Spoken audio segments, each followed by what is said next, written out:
co-host, Miriam Ogutu, in Nairobi, Kenya, where you are. Good morning, Miriam. Good morning to you, and good morning, good afternoon, good evening, depending on where the rest of the listeners are tuned in today. Thank you very much, Miriam. If you can do us a favor and bring to us the current newspaper across Africa, what is going on in Nigeria and some other places, what are the newspapers saying about this election? All right, so we start with the newspapers. The newspapers from Kenya. The Standard newspaper, Parents Shocker on Varsity Fee Plan. That is the main headline. And then the US First Lady Jill Biden gets in for a cause. The Star newspaper, KRA purge Ruto sacks Uhuru team, and ICC lawyers widow in major battle for property. And then the Daily Nation, why Raila lost AU job, and KRA boss Mburu and top officials exit in shake-up, and public universities to raise fee and reduce staff. That is what we have. And the newspapers from Nigeria, the Punch, military, others begin raids on hoodlums' hideouts. 4 killed, 63 arrested, weapons recovered as thugs attack Kano. And NPP supporters, and then Enugu PDP representative, a candidate, IMO APC LP chairman attacked, driver burnt to death. And then the Daily Trust, also from Nigeria, how Atiku, Tinubu, Obi, Kwankwaso will share 87 million votes. And the Nation from Nigeria as well, poll all eyes on Tinubu and Atiku. This day, that is also from Nigeria, 87.2 million voters to decide a presidential race too close to call. The Guardian as well from Nigeria, borders shut, INEC upbit, Buhari Indawara as 87.2 million vote. And the Vanguard also from Nigeria, 87.2 million PVCs collected as Nigerians go to poll tomorrow. So that is what we have in some of the newspapers from Nigeria, others from across the continent. Daily Nation, Daily News from Zimbabwe, help us to arrest villains, bad cops. Newsday also from Zimbabwe, polls key to debt resolution. That is what President Mnangagwa is saying, was told. Daily Monitor from Uganda, top schools raise bar on entry.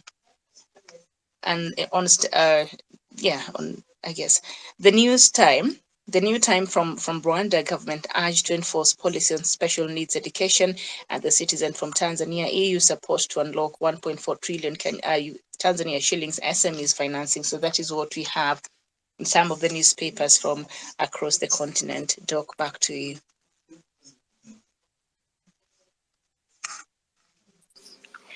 Miriam, I would like to request you to go ahead with the British newspapers, please, because they are on my platform here. All right, so from Britain, the Daily Telegraph, warning to hunt of economic cliff edge and asylum amnesty to clear backlog of 90,000 claims. Daily Express, Rishi launches crackdown on asylum seeker backlog, and nursing union accused of taking King's, I think this is from, it appears in reading from yesterday, no, from today. Nursing union accused of taking King's, whatever that is, as strikers split. The Guardian, alarm over rising tide of toxic. Hold on. The Daily Express, Queen's dismay at cuts to the Hull books. And then newspaper, Sunak softens on NHS pay talks in bid to end strike. The Guardian, Mariupol, the ruin of a city, vanished. Crypto farm sparks lobbying fears. The Daily Mail, Camilla swipe at the Hull censor a ship. And then the Independent, 100,000 civilian deaths. That is in Ukraine, looking at the year looking at the war 1 year on, Metro, heroes never give up. So that is what we have in some of the newspapers from the UK.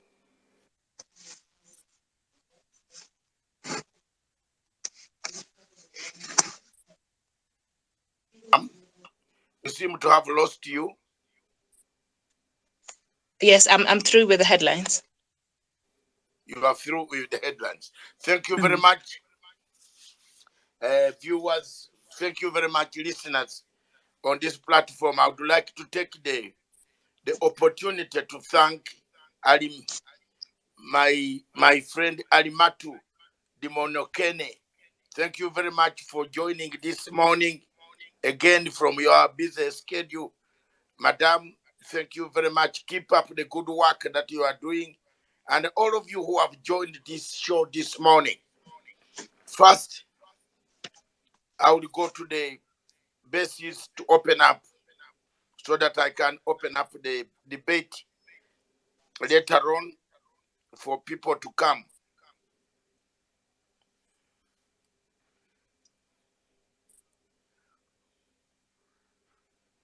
It is very sad that for me, at times it is very, very important to discuss Africa. But it would be better, it would have been better for me to discuss a better Africa, Miriam, which has got, and all of you on the platform, which has got some good news to break to the people. But every time we come to discuss, like on this Friday, we are looking at Nigerian elections, a populous country on the African continent with 220 million people, divided on ethnic basis, which have been made very difficult by Buhari's regime to continue to kill, maim, and destroy people's properties. The government in Abuja has not played any good role at all. Therefore, some of us who have come out, we see who can be able. And today on this platform, we are not going to be guided. If you have your candidate, say whom you want to support. Because for me, I have got an assurance from one of the candidates that he will release Nnamdi Kanu.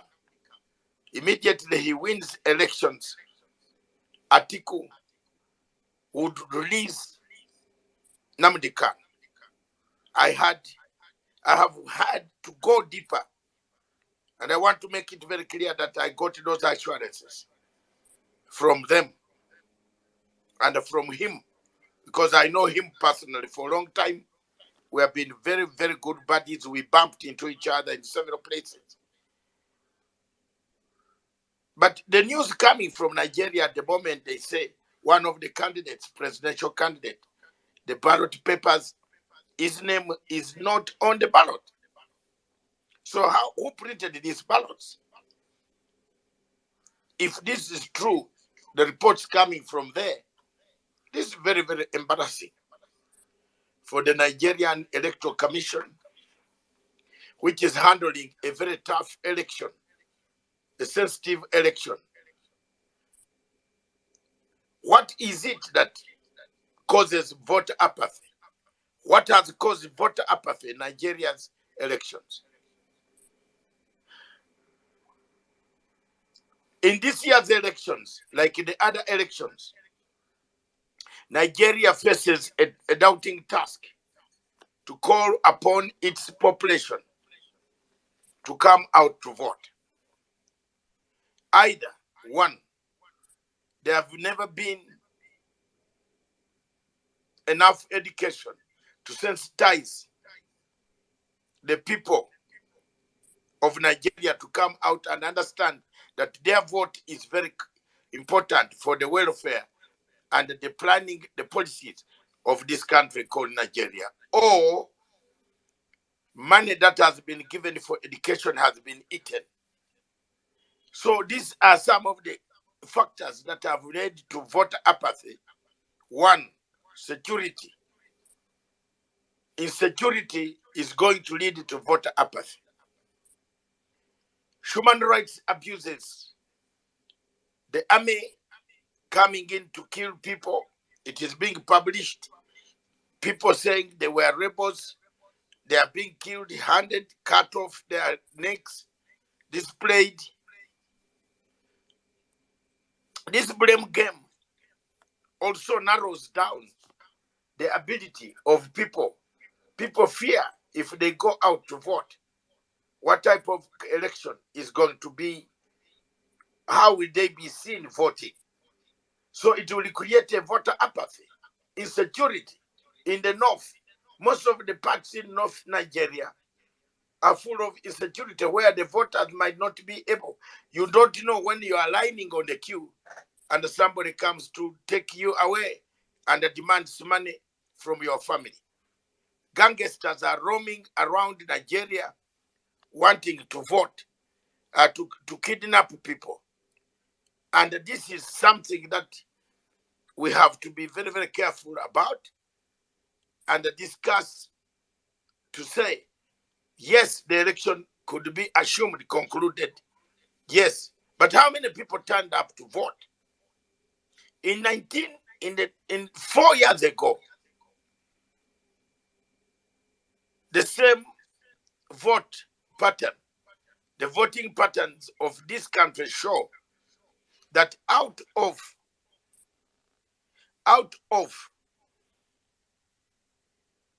86 million registered voters,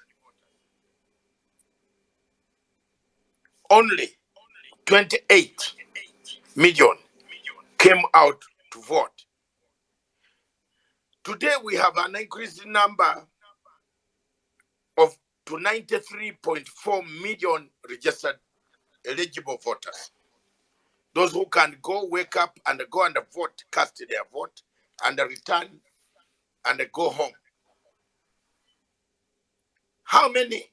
What a percentage? How many will these 90.3 million, 0.4 million people, how many of them will come out to vote tomorrow?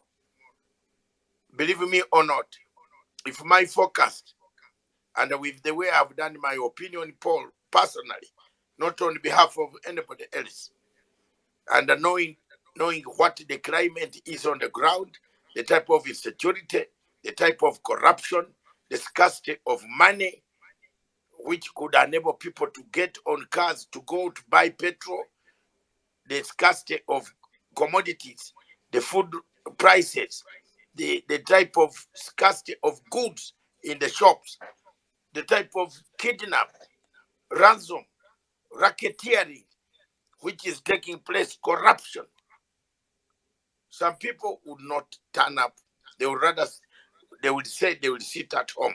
So knowing all these factors and capturing them in, me, I believe tomorrow we might have 30 million, if we are lucky, about 30 million people voting across Nigeria. So what happens to the 60 million that remains at home is now the question that I want to put to my speakers right now. And before we do that, we want Miriam to break it down for us from the studio so that you guide us on how the numbers who voted were. There are four parties, four parties. And one of the third party, which is the third force, that they call the third force, which is coming up. I am hearing reports that Mr. Peter Obi, his name is not on the ballot. How can it not be on the ballot when he's a real candidate? So if that is what is going to happen, that will put us in a very quandary state that before we even take on the ballot, we have a problem of elections already. much, ladies and gentlemen. Miriam, take us through. Then Mr. Chinemereni Sebastiako, prepare your speech. Come as a few points. Give us some facts, what you want. You say what candidate you prefer. Don't harass the other one who prefers his candidate. Just leave it to that. Today you can say here, because the voting, the campaigns are over. We are only waiting for ballots tomorrow. So whatever you say here could affect your elections, those who are watching us, and those who will keep the clip. So it is allowed. Officially, there are no public rallies in Nigeria. They all stopped on Wednesday. So here on this platform, you can state which side you want and which candidate. Nobody should limit anybody to speak about the candidate they want. Thank you very much, Miriam. Open it for us. Thank you very much. From London, I'm Dr. Matsanga. Thank you. Very well, thank you so much. So Africa's largest democracy will hold its presidential election on Saturday. Nigeria is Africa's most populous country with more than 210 million people, and it has at least 93 million registered voters, almost 40% of whom are under the age of 35. The country has one of the world's largest youth populations, with about 64 million people aged between 18 and 35 and a median of age 18. There are four frontrunners among the 18 presidential candidates: Ahmed Bola Tinubu of the ruling All Progressive Congress, Atiku Abubakar of the main opposition force, the People's Democratic Party, Rabiu Musa Kwankwaso of the New Nigeria's People's Party, and Peter Obi of the Labour Party. Now, experts say a democratic renaissance is underway in Nigeria, which has the world's largest youth population. Like I've mentioned, they're the median being at 18 years, and young people are a demographic group that has typically been associated with voter apathy. But in this election, it seems set to make its voice heard. More than a third of the voters, approximately 37 million, are aged between 18 and 34, and there is a sense that the passion that propelled the Afrobeats music genre and the Nollywood film industry into globally renowned art powerhouses is now being focused on politics. Some of the youth's grievances with the current administration include a 7-month Twitter ban, an 8-month strike at public universities, and the killing of more than a dozen protesters by the military at a youth-led anti-police brutality protest in 2020. On the economy, millions of oil-rich Nigeria have seen their purchasing power decline as the country's currency, the naira, has plummeted to a third of its value in 2015. Africa's largest economy has multiple exchange rates to the United States dollar, with the black market rate almost double the official one. That is partly due to the low oil production because of massive crude theft in the Niger Delta region, as well as the fuel subsidy regime that civil society leaders and even government officials say has encouraged a tide of corruption. When it comes to security, the outgoing President Muhammadu Buhari, a former general with war experience, took office in 2015 after promising to tackle insecurity, especially in the northeast, where Boko Haram has been waging a bloody armed campaign since 2009. But he has not been successful. Instead, the insecurity has gone up. Now, the Electoral Commission offices have also been attacked in recent months, leading some to speculate that the vote may be rescheduled in certain areas. And the latest on this electoral violence: a senatorial candidate from Nigeria's opposition Labour Party was killed by unknown gunmen in southeastern Enugu State ahead of the country's national election. That is according to police and party officials. So just the latest and some of the figures there. And of course, the election turnout in 2019 stood at 35.6%. Back to you, Doc.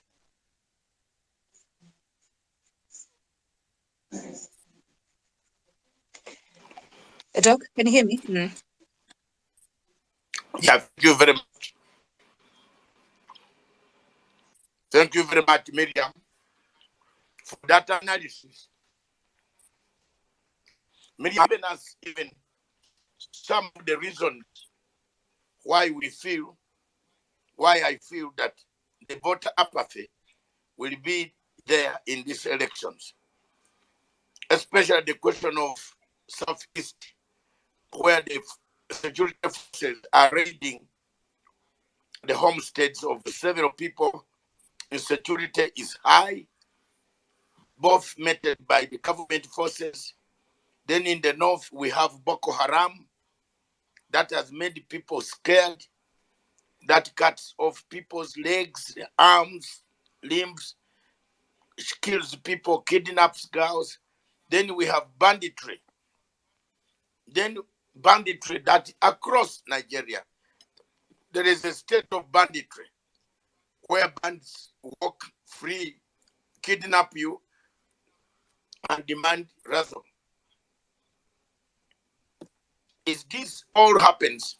That's why when I was in my opening speech, I opened by saying every time I'm doing African news, I get more and more depressed because I don't talk about a good story at all. There are no good stories. Look at the story of Nigeria, a populous country with the highest population, highest per capita income, which would buy GDP, which would make their people proud. We have a better Africa. We sell our goods there. The smaller countries in Africa would be proud to have customary changes. We could have the whole Nollywood also in Kenya, in Tanzania, in Uganda. All these actors would be coming to train our people on how do they develop a local industry. We have nothing we are sharing. We only share grief. So all grief is coming out of Africa. So every time I touch a microphone to talk about Africa, I talk about grief. And that grief is the one that has made me maybe grow old, and I'm growing older every minute because there's no good news. You talk of kidnap, you talk of detention without trial, you talk of courts not working in Africa. What, what, what killed Africa? What brought Africa to where it is? Let's hear from Mr. Chineme Remy Sabeseteko. Mr.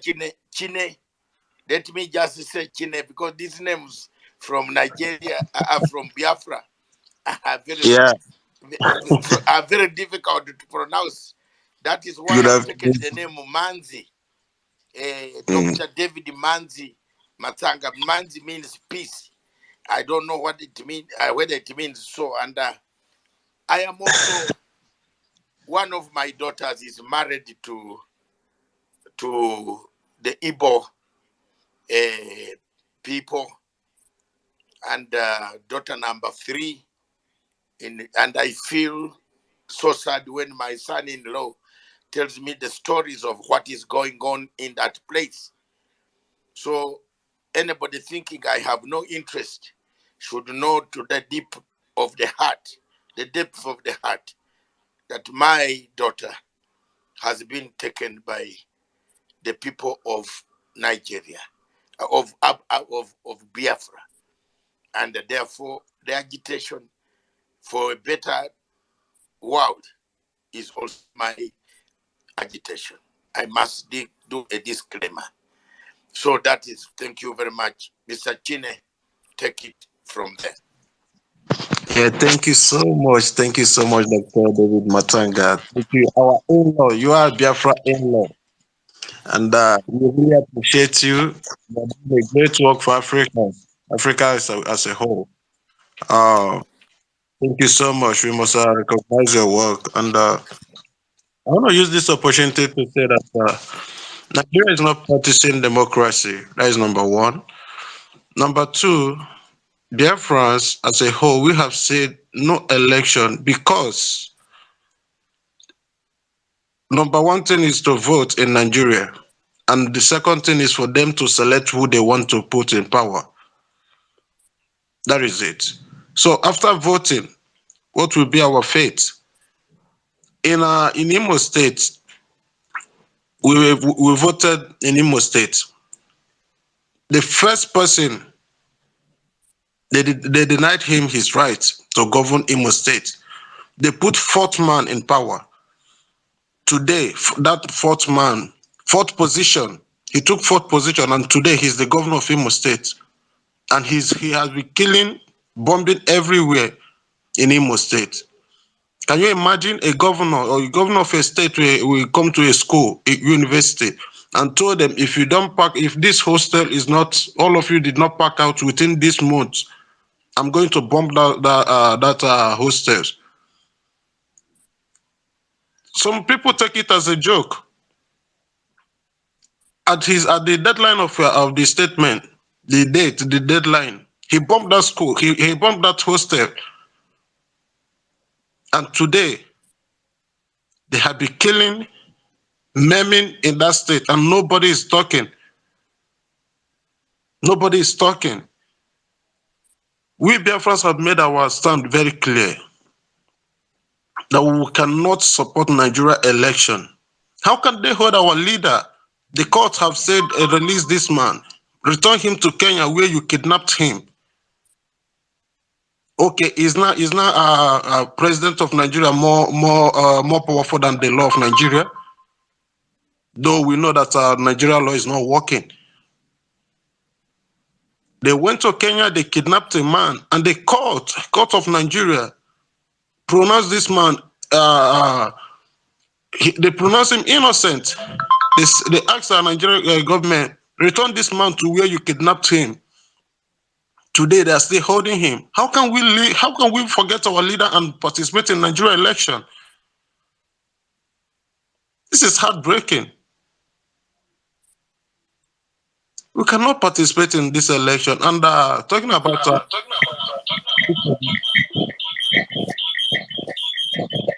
this is echoing. Okay, talking about P2B. P2B is he's Anambra, and I happen to be from Anambra also. P2B said that he did everything in Anambra State. Go to Anambra State today. Go to the capital of Anambra, which is Oka.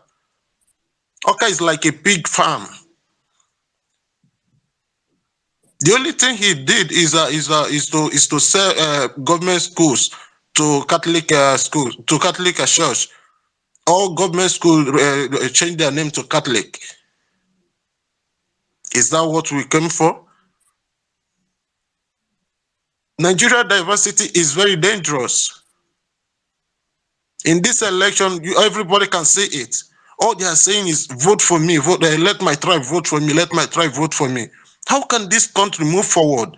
Country full of nepotism, country full of hatred. Okay, today if you meet a Fulani man in the street and you say, brother, you are from Igbo, or you are from Nigeria and you are from Igbo, the Fulani man will say, God punish you, I'm not from Igbo. God punish you, I'm not from Fulani. If you meet Igbo man, he say, God punish you, I'm not from Fulani. If you meet Oduduwa person, that is a Yoruba person. If you say to the Yoruba person, you are from Hausa or you are from Igbo, he will curse you.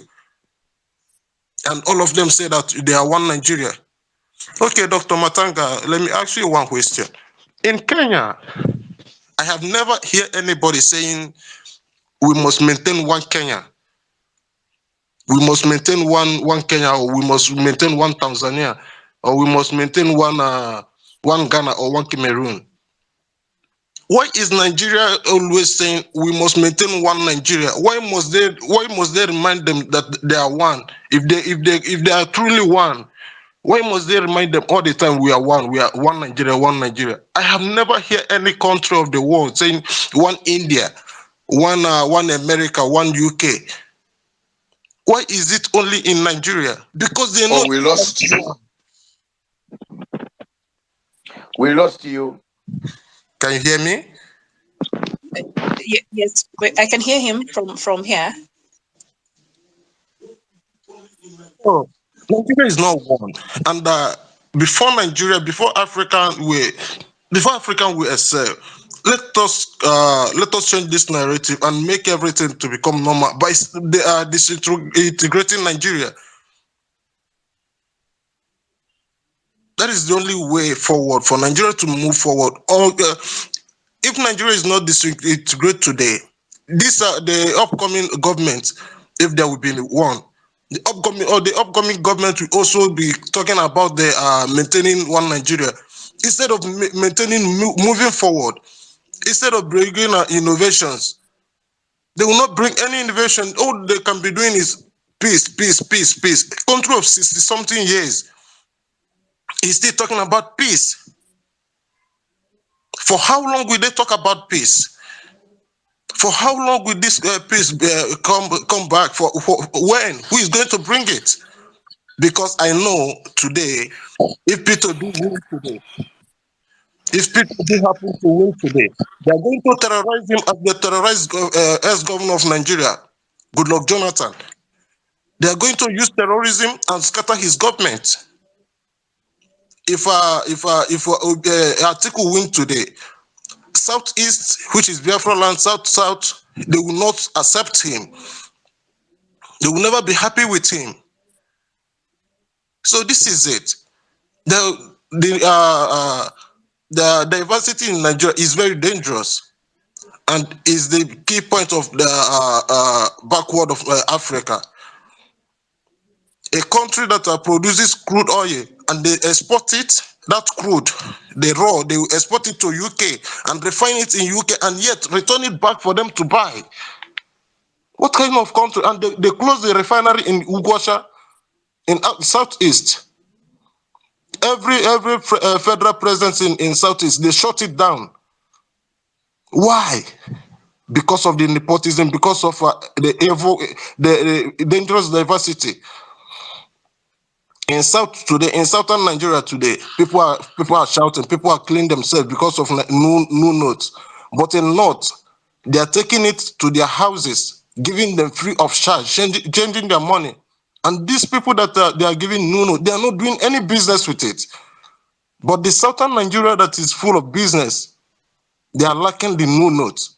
They are killing themselves because of the new notes. They are burning banks. Everywhere is on fire. They are rioting about it. For how long will this continue? So in your submission, Kine, you are saying all these factors that you have just mentioned are going to affect the voting tomorrow. Yes. Thank you. Land the mic and stay there. Let's hear another opinion. Kine says there are so many things that have gone wrong. One of the questions he asked, if you are already united, if you are not united, if we are already united as a country, why do you keep on talking about united? I think that is a very serious. I don't know. The platform is here to talk. Joe and other people, Miriam. Do you in Kenya keep on saying we must keep one Kenya, one Uganda, where I'm born? I was born in Uganda. I'm not Kenyan. Keep one Uganda. Keep one Uganda. Keep one Tanzania. Do you need to remind the people? Then there must be a problem. But I want to answer Kine that for us, when the white man arrived in Uganda around 1876, 1852, the discoveries, 52, 56, 60, 1860, 1870, and they discovered the River Nile, the source claiming to have discovered it because we already knew there was a river that flows north towards the Pharaoh, where the Israelis or the Jewish children of the Jewish were kept as captives. So every Ugandan who read the history, the Kabaka Mwanga, Kabaka Chwa, Kabaka Suna, we had a kingdom, but Uganda was a protectorate. We were not colonized. We were not forced into any marriage with anybody. we had already established our educational system, administrative system. Everything was going on very well. Our own writings, everything. These things were working in our country. So when they arrived, they found us well organized and they protected us. They called it Uganda Protectorate. But when they found my friends Miriam and others across in Kenya, when they didn't have a central part of leadership, they colonized them. That's why you see Kenya colony. The Kenya was a colony. Zimbabwe, which was Northern Rhodesia, was a colony. You see? So these are some of the challenges. Nigeria was put under a protectorate, forcefully married under several tribes. So that's why maybe in Nigeria you keep on saying, keep one Nigeria, because of that. So these are some of the things that we want. But the biggest point tonight, today, this morning, wherever you are, some people at night, like in America, Joe, you have woken up, and I hope Madam will not chase you out of the house because you are not making any good use of your sleep. The point we have today, with all these factors, shall we have a free, fair, credible, transparent election? Will there be voter apathy? Looking at the figures of 2019 or 18 when they had an election and 86 million registered voters. Out of that, only 28 came out to give Buhari and to elect. So could it repeat itself? Mr. Republic, I think Republic of Alazie Gibo, Alezi Gibo. Ay, voila. Sir, just get on the microphone. I saw when Mr. Biafra was speaking, you were not pleased. So the microphone is yours now. Okay, thank you, Dr. David, and what's the other name? Puri, something Radio Puri, I don't know. I thank everyone, and I'm so glad to give me the opportunity to speak here. The topic said is voters' appetite a key factor in tomorrow election in Nigeria. And if I'm not mistaken, I could carefully to listen to you when you are giving your analysis based on the article Tinubu and P2B, and you were mentioning about the North and the East. But I don't know how you were able to start giving this analysis. Why? Or I don't know if you already live in the northern part of Nigeria, or if you already lived in the eastern part of Nigeria. For you to be able to give in this analysis, which I find so distorted and unclear. When you talk about the amalgamation, when you talk about I'm coming. Can you give me chance? To talk? Which one are you talking about? Huh? Which analysis are you talking about? The analysis you give earlier, not the one you said now. You see, the one you said before it is Ogun to speak. After you speak, it is Ogun to speak. So it is what I'm trying to say. So that's what I want to wait into, because you say you mentioned about when you are talking about P2B, Atiku, and the Tinubu and the vote registration vote and so on and so forth. Then you are giving analysis about the North and the East. So from there you mentioned about Biafra. But all this, I have to take one after the other to explain it. And I listened to my brother Chinemerem, who said he's a Biafran. I don't know how people continue living in lies and continue lying to cover lies when the truth is there. Now, let me just say these things. There is no country in Africa that owns itself except Ethiopia. And partially, Ethiopia was colonized, partially. No country in Africa that's not being colonized by the West. Now, when you people start saying the problem of Africa as if Africa is the one that caused the problem, without even blaming the West, who have entire Africa, who none of us can deny what happened in the Berlin Conference, which is still holding Africa. Why was not such a thing happening in Asia? Africa is a continent. It's not a country. It's a continent. Asia is a continent. Has multiples of countries inside it. What happened in the African continent did not happen there. We are not discussing these issues. Now, coming to Nigeria, Nigeria was not amalgamated between Igbo and Yoruba, neither Ijo, Efik, or Ibibio, neither Fulani or Hausa. Nigeria is being amalgamated by Southern Protectorate and Northern Protectorate. And when Nigeria said one Nigeria, they understood what they mean. China is saying one China. Go today, you make very inquiry. China is saying one China. Malaysia is saying one Malaysia. Not only Nigeria is saying it. People should understand their history. But what pains me enough is that some of our people, my Igbo people, I'm fighting for Igbo nation. I'm not a Biafran, I'm an Igbo person, and I'm fighting for Igbo nation. When did the word Biafra come in a picture? 1966. Do we know anything before Biafra? The Portuguese who bring the name, the Biafra, which is the second part of Mafia, just like they name a place in Lagos. They name Lagos in Nigeria, they name it Lagos. That is not the original name of the people who own the land. It was Eko. They name it Lagos. Today it's answering Lagos. Now somebody will come and talk in Biafra. Ojukwu is my brother from Nnewi.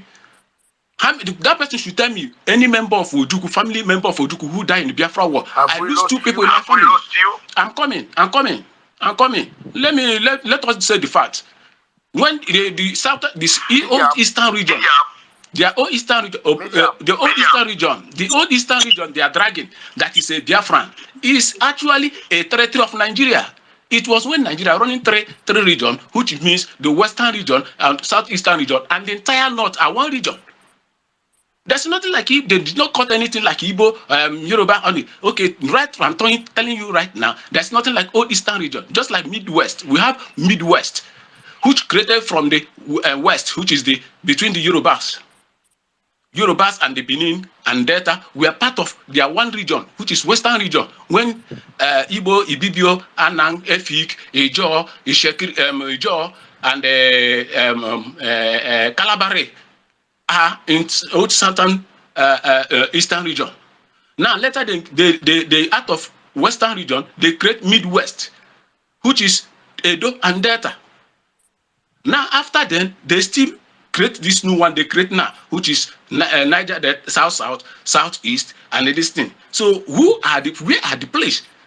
Why can't we be able to move forward and find better things to better ourselves rather than making excuses? Now we are blaming the Fulani. I want to ask each and every one of us here. The population of Fulanis is population of Fulani in Nigeria up to a population of Igbos in Imo State or Anambra State or Enugu State. Why are we crying foully out of our poorest activities or inability to stand for ourselves? Now let me tell you, in Nigeria there were running regional government. Who destroyed regional government? It was an Igbo man who destroyed the regional government. Now, have you asked yourself, when the Nigeria was existing as about 1950, 1962, 63, who are the people in the top offices of government of Nigeria? Are Igbo people. That made it Ahmadu Bello to say, Northerners first. What do he mean by Northerners? His own region, he must consider the Northerner which he had his own region before another person coming from another region. So why are people not saying the truth? There's no place like Biafra. Ojukwu did it and he regretted it. How many years was Ojukwu? When he came back, he said what he know now, had even he know it then, he could have not go to war. Why our people continue? Effiong, who is the second commander of Ojukwu, submitted document to Nigeria. We are now one. Biafra is dead. Who is the document now? If they present the document, who are among of them who are part of the people who fight the war can be able to say, hey, I'm not part of the people who started it, who created it, have went back and submitted the document, signed, it is dead. Can your father sow his own land to somebody? Then you just raise up or you grown up to make money. Then you say you want to go and revoke the land your father sold to another person. I don't understand. Okay. Mute your phone. Let me. We know very well that all people in the world who register to vote don't vote. But for you, as a human being, surely, if 93.4 million people have now registered, and then you have 60 million, most likely you will see on Monday. You are here and I'm there, and you are likely enough. We are always on this platform with you. We want to ask each other. Didn't I tell you? You will see about 60 million people did not turn up to vote. I don't want to go into the details of, I have not told anybody not to go and vote. You go and vote. But I am looking at last year's election. I was in Nigeria myself. In 2014, we observed the elections in Nigeria. And we saw 28 million people out of 86 million, 84 million and minus 28. It gives you something like 56 million. So also, if I didn't do mathematics very well at school, but you can see the figures show that a number of 50 million, yes, other countries in Uganda, for example, the registered voters were 14 million, only 9 million, 11 million turned up, 3 million disappeared in the woods. In Kenya, for example, only out of 19 point something million, no, 21 million this time, 80 million did not turn up. 8 million just kept quiet. Now, if it was 28 million came to cast the vote, it affects the credibility of the governance. Are people happy? That's why we're looking for what is this factor, the voter apathy factor in tomorrow's elections. Why all 50 million people don't want to come to vote? Don't go into Biafra. I am one of those who was a grown-up when the war took place. I'm now 68, by the way, Mr. Republic. So you can count my age as having seen Ojuku and the delegation and the Goan coming into my country, Uganda, in Speak Hotel and Grand Speak and Grand Hotel, Grand's Hotel, signing this agreement. I was my father used to take me to those political meetings because he was a politician by then.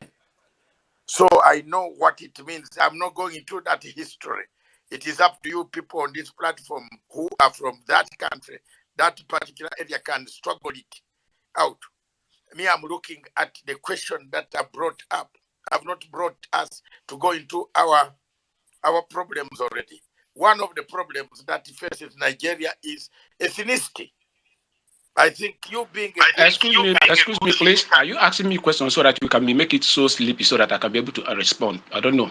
Sorry. Yeah, that is that is the because you made a remark and said that where in the world that people don't, all voters come to vote. I am now I've shown you the examples that the margin of those who don't turn up to vote in Nigeria is higher as per 2018 elections. 28 million only voted, the rest disappeared or sat at home or wherever. Did they go to Indian, to Atlantic Ocean? Are they there? and I'm predicting. Can I respond? That is what I said. Go ahead. Make it sleepy so that I can be able to respond. Maybe if you are giving analysis, I can rest my case. But if you are asking me a question, I can be able. Number one, when you talk about Nigeria election and Nigeria vote, first of all, you must calculate from regions. Then you'll be able to know what you are saying. Nigeria now, as it stands now, Nigeria has 6 regions, 3 from the north, 3 from the east, south. Now, how many people registered in the south, in the northeast, north central, and northwest? How many numbers of voters registration do you know that registered in the south, in the southern protectorate Nigeria, which means southeast, south, and the southwest? How many of them? Then who among these 6 geopolitical region, who or where are the vote coming lesser, or where the vote coming higher? So let us be able to analyze this. You cannot just say Nigeria. What is happening in southeast is not what is happening in the south. What is happening in the south is not what is happening in the southwest. So the discussion must go between the where the vote is not coming up, where the people are not coming to vote.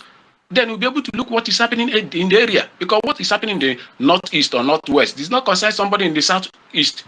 Southeast is peaceful. Everybody is doing their business. So you have to put this in consideration when you are talking about such a thing. I don't know. So you have to give me the analysis so that I'll be able to know how to answer your question. Okay. I think, boss, Mr. Republic, I don't know whether you want to underrate whether I know anything political or not. I don't know. If you want to challenge me, then we can challenge each other. But I'm not. My brother, from the data that Nigeria Election Commission, Independent Nigerian Electoral Commission, has given us, which I have.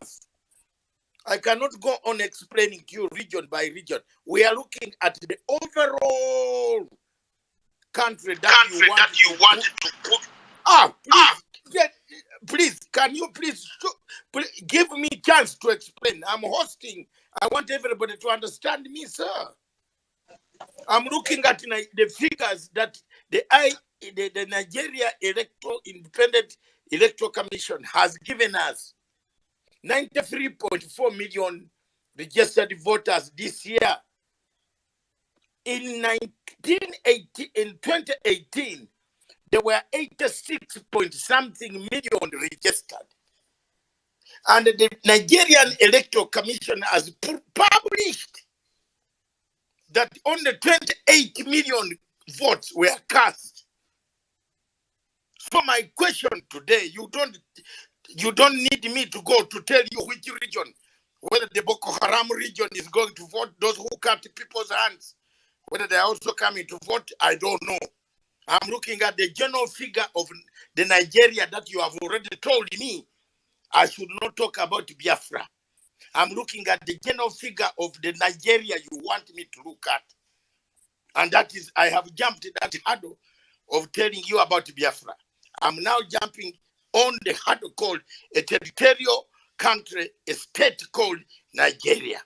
And by the way, I know more politics about your country than maybe I can teach you a bit. The winner of this presidential election must win in all states, 25 states or so, in order to be an overall winner. That is the logistics that you people will handle, the Electoral Commission will handle. Not me. Not me. I'm looking at the figure. I'm looking at the voter apathy, the key factor. Why are people not turning up? Why did the 56 million people disappear? Did they go to Indian Ocean? Sorry, not Indian Ocean, Atlantic Republic. That is what I'm saying. Land your point, sir. Chief co-host, it's like you didn't understand what I'm trying to say. You are saying in Nigeria a whole, the voters of Nigeria in a whole, and you are asking where did the 50-something million people went missing instead of coming out to vote or their vote to be counted, and they went missing. Then I was able to tell you that Nigeria structure is what you have to be looking before you discuss their election or anything about their politics, because that structure is what rule the politics. Just like the way we have. If you want to speak, excuse me. Let me. I want us to get some so that we look onto the. I'm coming. Can you allow me? Can you allow me explain what I'm trying to explain? No, I'll remove you from the one word. I'll remove you. What? I am looking at Nigeria. I am not going to go into the figure of Nigeria who's going to vote where. You can explain. But I am now telling you that I'm looking at the Nigeria Independent Commission figure. They gave us the figure that time, the 20 million on the voted. Now you are coming in to say before you bring the topic, you should understand Nigeria. You know Nigeria more than all of us started Nigeria. Excuse me, Mr. Host. Can you calm down? I've given you the platform 1 minute now. Finish your point and land. We want to bring other people to speak. Okay. You are talking about the INEC statistic. Now, if you watch about 2 or 3 days ago, they brought all PVC for in Nnewi. Those who registered were not able to come and collect their PVC. What do you expect the INEC to do? Is it not to cancel those ones? They will cancel it because nobody collected it. Now, what is happening in the southeast? Some group are shouting no election, burning people's destiny, creating fear for those who are going to come in to vote. And we are not talking in Bonus, which is the northern part. The Boko Haram are there as suffocating people, and the electorate are not able to vote. They are in fear.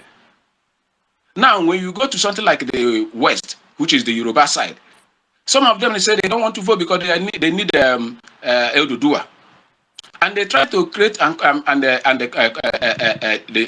disorganize or inform people not to vote. So why are we not trying to work to make our place to work? Is it when you divided the house finish, you think your house will work? Our problem is in our hand, not even Nigeria. Nigeria is not a human being. We are the Nigeria, we are the human beings. We should strive to work, not to only condemning. So I rest my case. If you have any other thing to say, others to take mic and go on. So that is what I want to say. And you see, lastly, you are saying the same thing. And you are just saying, I should understand Nigerian politics before I talk about it. I've understood that's the same thing. The problems you have explained now, those are the factors that make people not come. There are factors that, for example, what you have just explained about the Southeast, about the North, those are the factors of insecurity, which I've highlighted already in my opening speech. And I've said there is insecurity. People cannot come out to vote. People have no money. The money is missing. The 200 naira notes are missing in some places. People are complaining. As I speak right now in my office where I am, I can see opinion poll from the Nigerian election on News Central television. All Nigerian televisions are making this forecast that the voter apathy could affect the elections. So anybody who has gone to school like you and me, we can't fail to discuss it. We have to discuss it. What is this? What is the use of having 93.4 million wasted money to register them? Then they don't vote. Doc, I have a question. They don't vote. Mr. Let's come back. Yes, I have a question. Yes, who is that? It's me. It's your co-host. I'd like to ask our guest a question. There, he has shared some of the factors that might contribute to voter apathy in this year's election. And looking at the demographic that we've been given by the Nigerian Electoral Commission, voters between the age of 18 to 34 years account for about 39.7%, and those between 35 to 49 years account for 35.1%. So we see the young people there, quite a huge number at this time, and there are issues that perhaps have directly affected them, like the failing education system. We saw how long the strike on the universities went, and we saw the Twitter ban. We saw the crackdown at the youth-led anti-police brutality protest in 2020. We've seen the ballooning unemployment, the naira scarcity, and other issues. Do you think that perhaps this, how do you think some of these issues will affect this voter demographic, Republican?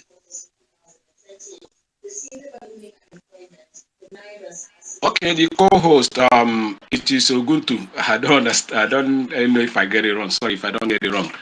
Huh? Go ahead. Okay. So on your own question about the scarcity of the money, naira, and other issues like police brutality. Coming to police brutality, I think that one is not a topic now because they have been treated long before now.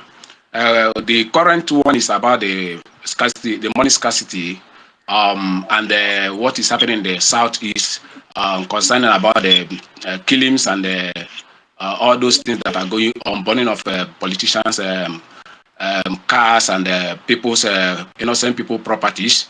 That is where the problem, most of this problem we are talking about election is facing mostly in the southeast.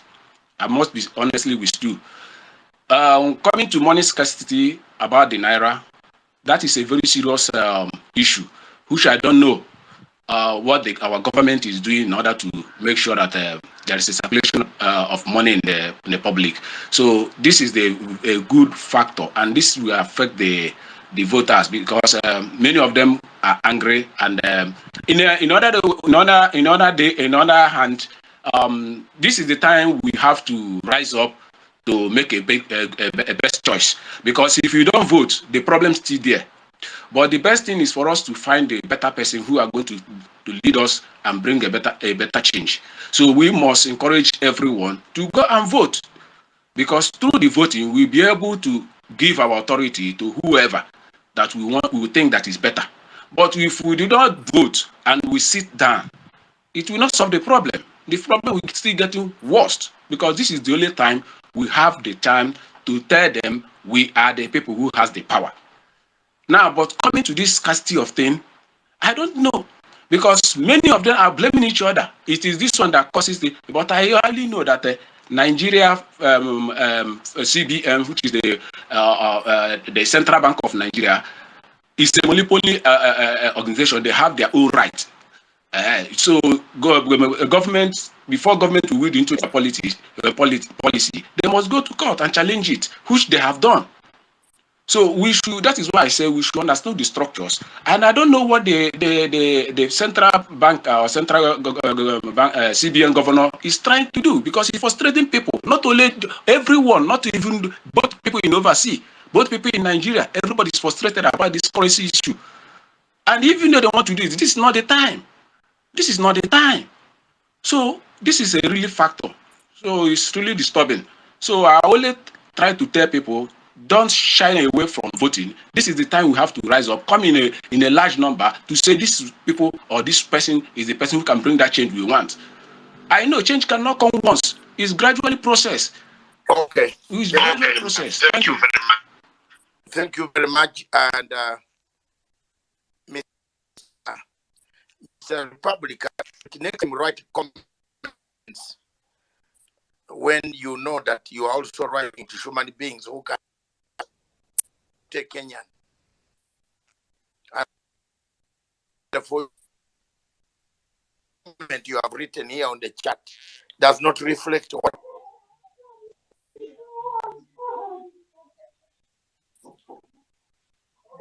to talk about Nigeria, talk about Kenya. So who are you? Are you an African, or you have somebody from planet Venice. Africa belongs to all of us. I thought in fact, I gave you the opportunity to speak on my platform, thinking that you are worth salt, but you are not worth salt. Therefore, my brother, you can go and look for a platform somewhere else where you can spread your hate. I'm not a Kenyan, I'm a Ugandan. And for you to drag the Kenyan government into this affair, when I'm not a Kenyan, it's very sad for you. But because I'm very democratic and older than you, in a sense, and academically very well organized than you, I'll leave you on the platform. Thank you. Otherwise, I would have knocked you off. Mr. Mr. Yongi, please take the microphone, and then Mr. Manzi. After Manzi, Iko. Thank you. You better remove your comment that you have written on my chat. It is not very pleasing at all, please. Mr. Yongi. Please, I have a question for Republic.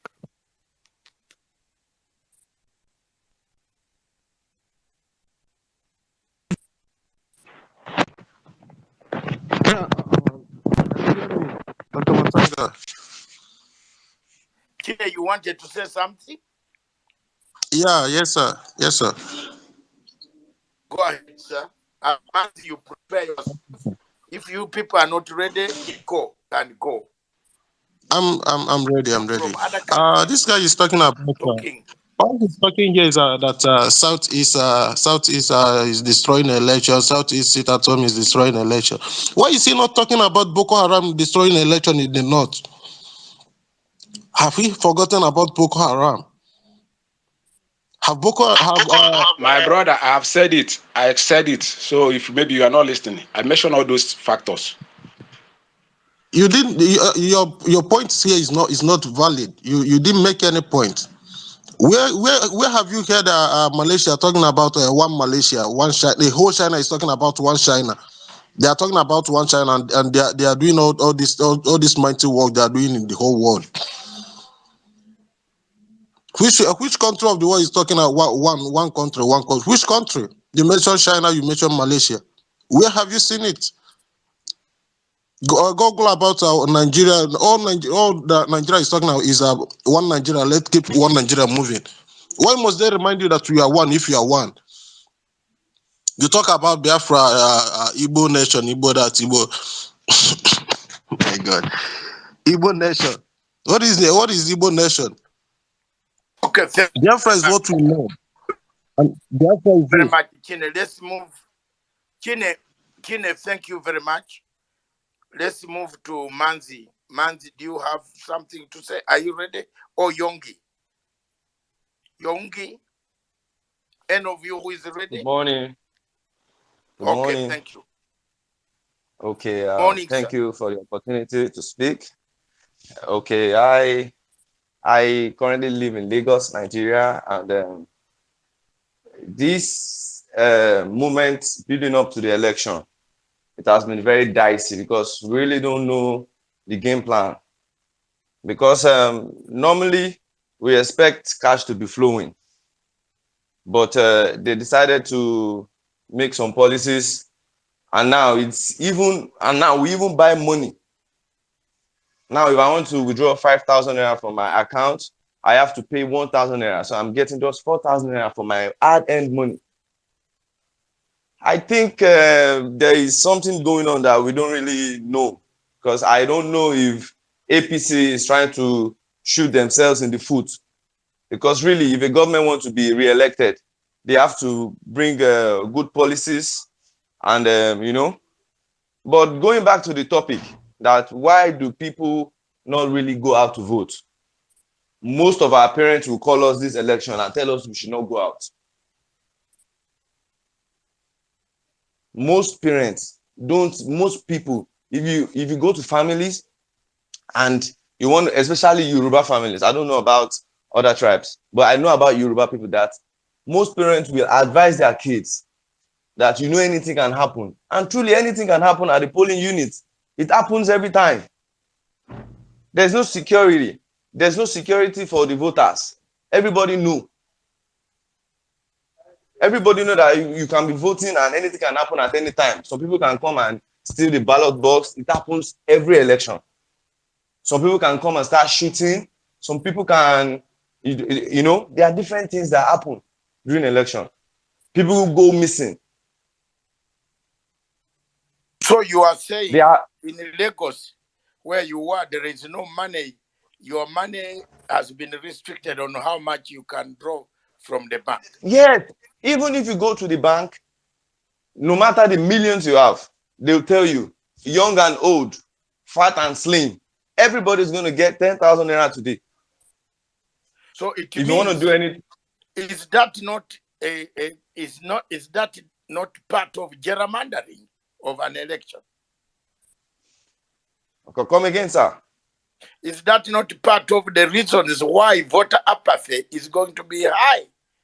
Yes, because people are not motivated. Because some people don't even have money for transportation to go to their polling unit. Because some people have moved away from where they were before, and they have to go there if they have to vote.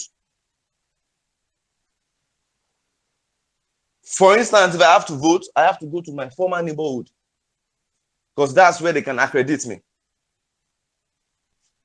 What And I is need the money distance? To go. What is the distance, if you can inform us who are on the platform now, since okay, you are I don't right know. in Lagos? What is the I distance don't know. between?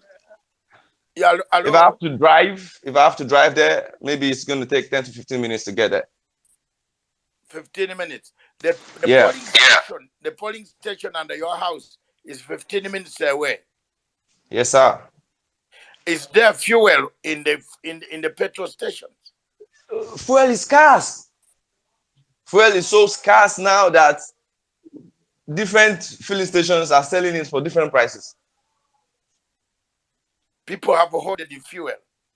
Yes, different petrol stations are selling it for different prices. So you have to call your friends and ask, where is fuel cheaper? Then they will tell you. And when you go to the place that is cheaper, the queue is so much, and you have to queue for hours to get petroleum.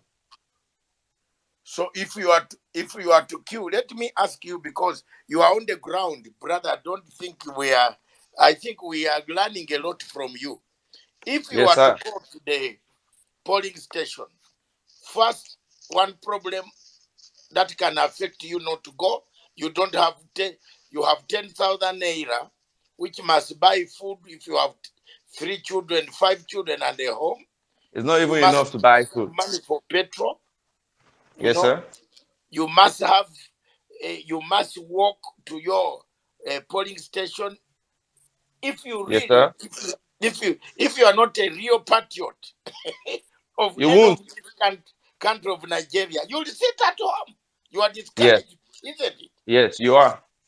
Yeah. And there are a lot of people that don't even believe that any of the candidates can effect any real changes, any of the three front runners. And I'm one of those people. I don't believe that any of these three front runners can effect any significant change on the life of the people. And I don't believe any politician for that matter. Because if you want a better country, it has to be the works of your hands. You have to go to your homes and your families. You have to start from the families. Because these people who are doing everything they are doing in Nigeria, they are product of a family. Okay. They are all product of families. So if Thank you Nigerian very families, much. all right, sir. No, you are giving us. Stay on the line. Don't go away. We might All right, come sir. back to you to give us the update. All right, sir. So far, have the ballot papers started arriving? Do you see any movement of ballot papers on the ground? No, I've not seen any movement of ballot papers, but I'm sure that probably things like that are going on. I live very close to the highway, so but what I know is that people are getting ready for the election. People are buying anytime election is coming around, people always sense that there could be violence, and people stock their house with food. People buy fuel in their generators. People make sure that all their kids are around them. Because people So the know kids have been brought out of school, they're at home. Yes, sir. Everybody will make sure that the kids, their kids and their family are around them where they can see them. And if there is any father that has power, that is strong, he wouldn't allow his kids to go and go to vote. And it's rich. Okay. His kids will not go to vote. They won't. Okay. Ladies and gentlemen, thank you very much, Yongi. Yes, sir. To be very honest, in 2018, the first election was cancelled at 5 a.m. in the morning. I was there. Well, our delegation had gone. Our journalists were there. We had paid hotel room. You remember the journalists that the election that was cancelled? Yes, sir. At last hour. Nobody even compensated some of us who had lost money, who had traveled all the way from London and other parts to go and witness elections. You are booked a hotel for 10 days, and the booking company cannot return your money. They tell you to sleep. How do you sleep when there is no activity? You don't know when the next election will be held. And the chairperson of the Electoral Commission went to the television, to radio, television, said this election has been cancelled. 5 a.m. in the morning. So that's why I brought this topic today.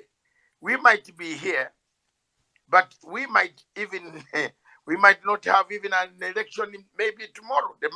The gentleman could come and say, no, because of this and that, I've cancelled it.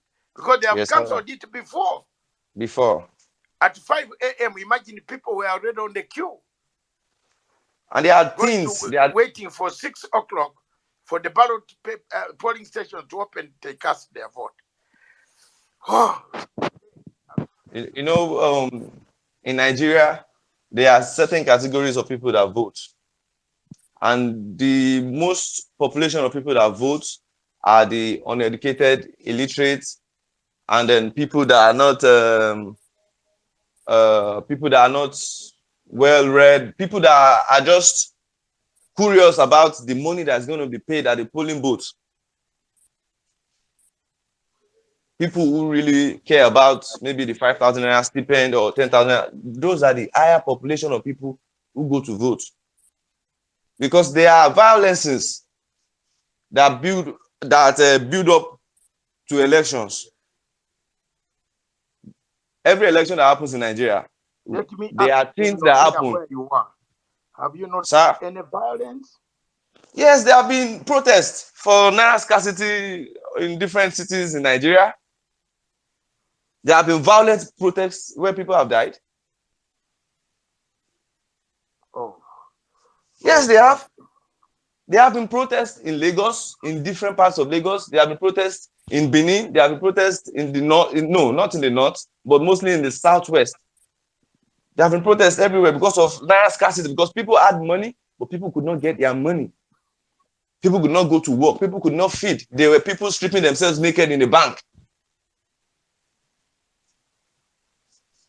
Oh. There were people fainting, falling down, old men in the bank. And there's an election coming. So if people don't go out to vote, if people lose motivation, if people lose, you know, and now I think people are going to vote in a different way, because a lot of people won't want to vote for APC. A lot of people won't want to vote for the current party in power because of what is happening.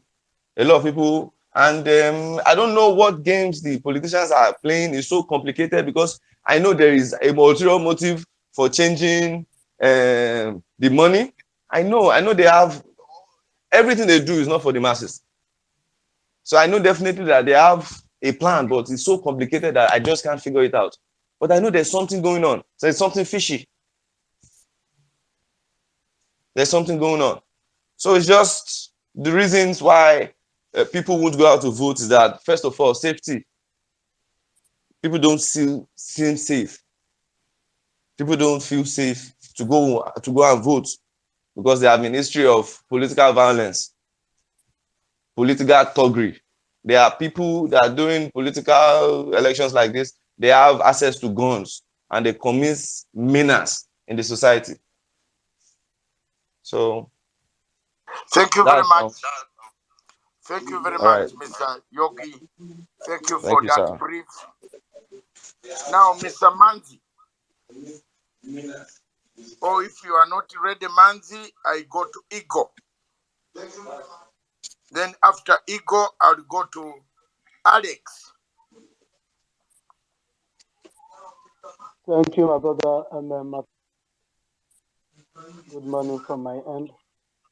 And thank you, our co-host, and Speak everyone up, on this. speak up. Okay, can you hear me now? I greet you, Matanga, and the co-host that we have. Good morning from my end. Thank And you very I much. want to speak, but partially on the topic, because when we talk about voting in Nigeria, it seems as if voting is the only democratic process or democratic right that the people have. There are other democratic processes that can be employed to stop all the menace that the contraption called Nigeria has put every citizen of that country. You know, when some people speak, I find it difficult to understand if that person really suck his mother's breast very well. When you see a situation, and that is the problem of Africa today, Africa will see a situation that this situation is not working, and this particular thing is actually taking lives of people. And you have another means to avert this particular thing that is eating life of people, this particular thing that have been consuming lives, this particular thing that every year you complain, every 4 years you complain. Each leader that you have chosen, the same way that you are saying now that you want to choose another person that will speak for the people, that will work for the people, the same way you have been doing it over the years. And it have never worked. Because the system itself is not structured to favor anybody. The system itself was lie on its own. And the people that is producing, every tree is known by its product, which is its fruit. Mango cannot wake up in the morning, you cannot see mango in any season, and the mango will start bringing out orange seeds. That is what Nigeria is. Nigeria has been built up to fail. And the fruit is what you're seeing today from the leaders, from the so-called leaders. That you come up every year, you say you're going to vote, you're going to do this one, you will rise up in mass to vote them out. You're still recycling the same people. I don't see anything called APC, PDP, APGA, or whatever name you call it, coronation name you give it. They're all the same, one and the same, working for same purpose. And we that are agitating for freedom, let me put it in that perspective for a better understanding of some persons here. We that are agitating for freedom, that we don't want to keep on recycling these failures, that we want in a situation where we have right, that if we are elected as a leader, as a president, as a governor, as anything in the government parastatal, and we see that in the first month, 2 months that you're not working, you'll be impeached, removed immediately. Britain changed prime minister more than how many times this year? Because they were looking for somebody that is competent. And if you go there and you see that you're not competent, that you cannot handle the pressure that is coming, you give up on your own, but not in Africa. It's only in Africa that we see somebody that has been on seat for more than 48 years. And people are still voting him because they pay the money. They rule them with tyrant. And nobody's talking about it. And this situation of Nigeria has come to our neck that we say, if that come to that, that will hold the bull by the horn. It doesn't matter what will happen. It has happened before, and we are ready to take it up again. And we are doing the needful. That this Nigeria will be disintegrated this year. It will not pass this year. And this particular election that you're debating here is never going to hold in the part of the old eastern region, which is Biafra side. It's not going to hold there. It can hold in the north. We don't have any problem with that. It can hold in the which is the Oduduwa land. We don't have any problem with that if they allow it. It's a democratic process. But we, the Biafrans, have said, for us to participate in this Nigeria again, is either we are giving a referendum, and if they cannot give us a referendum, it's also our right to boycott, to stop everything called election. It's also a democratic process. To stop election is our right to do so. And we are going to do it. And we are doing it by tomorrow. It's tomorrow we are talking about, not next year. So anybody coming here to debate anything, to talk trash about death of Biafra, and Biafra is older than Britain itself.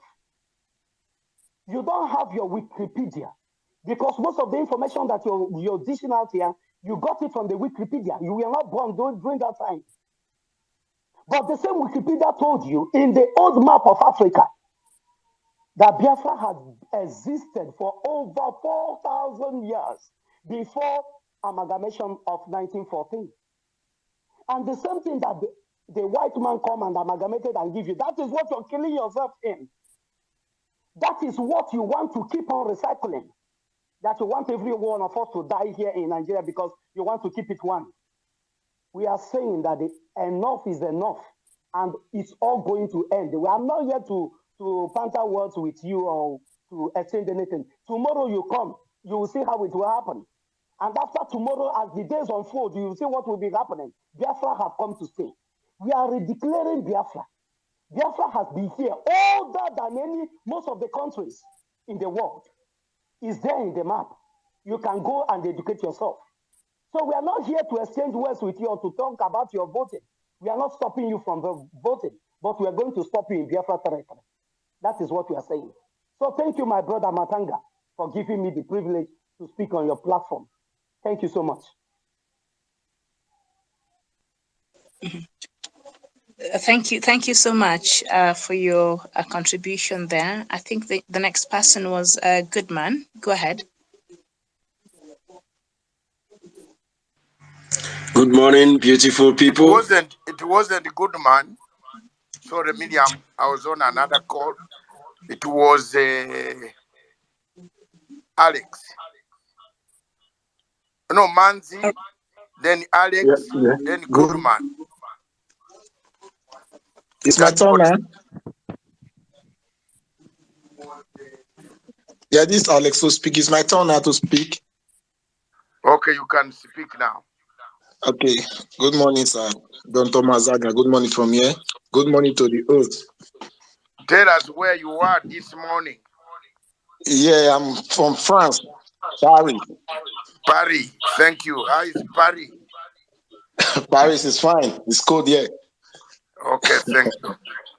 Yeah, I'm from Delta State, Urobo. I am in support of this Biafra agitation because I don't believe in Nigeria any longer, because Nigeria is a dream killer. Just imagine in a country that calls itself a country, the vice president running to be a president of the country, bringing out a fake news for the public, and people out there celebrating it. Yesterday, there was a news that broke out in the internet space that Simon Ekpa was arrested. And could you imagine, up till now, the vice president of Labour Party, presidential candidate, still promoting that Simon Ekpa is under arrest. Meanwhile, Simon Ekpa has made a live video. I was even there with him. He went again and tweeted that Simon Ekpa is still under arrest, that the video is pre-recorded video. And those are the people Nigeria putting on their hope on, that this will be our next president. So for me, more than 80 million Biafra have decided not to participate in this selection called election. because Nigeria has never practiced anything called election. What they do, they gather people together just to show to the world they are doing election. At the end, they select who they want them, who they can make use of. That's what Nigeria have practiced over the years. And at the end, the Nigeria people will be the one suffering it. Now, for the Naira issue happening in Nigeria, this is supposed to be a national shutdown, not only in Biafra land, the whole of Nigeria, because there's no way you as an individual, as a human being, going to validate a country that don't care about your human rights, that don't even care. They never sponsor you, they never support you. In France here, we have what we call, if you don't go to work, we have what we call government support. If you are handicapé, whatsoever you are, you have a support from the government. Nigeria has never supported any individual. Now your own hand money you work for, the government locked it up. They grabbed the money, they never swapped any money. The money was grabbed just to look how foolish Nigeria are.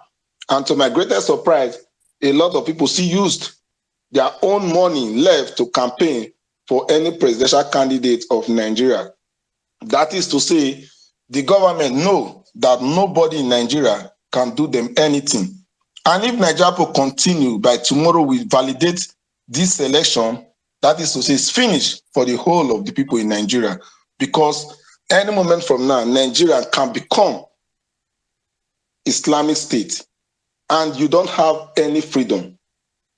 So that is why I'm fully in support of Biafra, that this election will not hold in Biafra land, and Biafra will take over their territory. So anybody that wants to validate this election should know that him or her or family is putting themselves in doom. And anyone going out on tomorrow should sign his will, because it might never come back. Because if numbers of armory going out to validate this election, the army, the rest, it's not an election, it's like a war.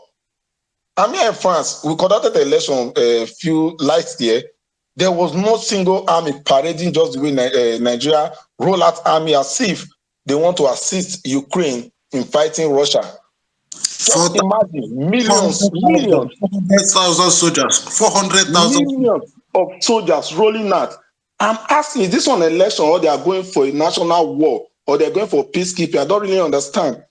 Because you cannot tell me people want to validate their rights with lots of military. What are those military doing in different places, rolling out? Where are they going to? It's an election, it's not a democratic process. Or are we in military regime? So Nigeria have to go indoor, ask themselves some questions. Are we really doing the right thing? The answer is no.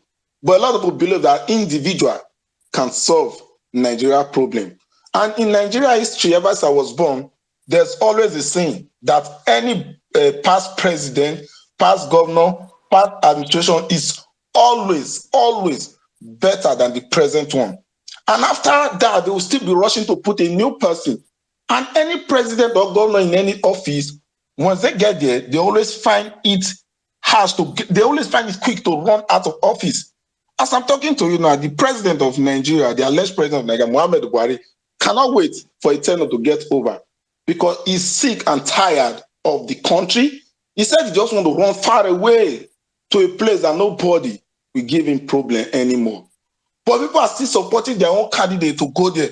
When someone already there crying bitterly, fast-forwarding the date, the time, the year, for a tenure to get over so he can get out of there. So my question to Nigerians, why people don't sit down in one place and ask yourself, why is it that anybody that gets to this office, what is the good Lord Jonathan said, if we never, ever campaign to be a Nigeria president, never in his life. So why don't Nigeria, those shouting obedience and all that, don't ask themselves, why is that anybody that gets to that presidential office always have one or two issues over there? They don't really know the problem of Nigeria, but you are supporting an individual to go there. And when they get there, they're always in haste to run out of that office. So what we need in this country now is a referendum, restructuring of the country so that people can have their own say. Because no Nigeria have say in that country. In a country where military or police will just come and slap you and point a gun at you and say, I will kill you, nothing will happen. And truly, it will kill you, nothing will happen. Just imagine EndSARS, for example. Nigeria came out with flag, not with weapon, nothing, that we don't want the way police are brutalizing us. And they will chase us with brutality. And Nigeria went home and sleep. Failure of EndSARS, now they are shouting obedience. Imagine you that came out that I don't want this thing. The same thing you are commonly for that you don't want, they use it to chase you out of the street. And you went back home and things were going out normal. Now your own currency you labored for, Nigeria never help you in anything. They hold it, telling you that they want to paint currency. In France here, I woke up one morning, I went to the supermarket, they gave me 100 euro. I've never seen, but I asked the supermarket, what is this one? He said the new currency. So we don't know where they used to change money in Europe here. We sleep, we wake up and we go out and we see new currency. But Nigeria said they want to change currency. They ask you first to bring you back your old currency. I don't understand. And right now, some people are using money to buy money in Nigeria, not dollar, not euro. And people are still happy. Say they want to go to vote for the presidential candidate of their choice. When a city president tell you something that no individual can fix the problem we have in Nigeria. And come to the Biafra land, people are saying that people in Biafra are more angrier than other people. Why will Biafra people not be angry? Their leader that said no election in Biafra land was freed by a competent court. They set him free. Up till now, nobody's talking about it. Now a court that frees someone, they said they know obedience will say they know they will have to go to court. Do you think that court will give you what you demand? So for me, if they don't free Mazina the Kano, there will not be peace in Biafra land. So that's what I have to say for now. Thank you so much, sir. Okay. Thank you very much, co-host. Take it from there. Choose the next speaker, please. I think the next speaker is Mazi, and then he'll be followed by Goodman.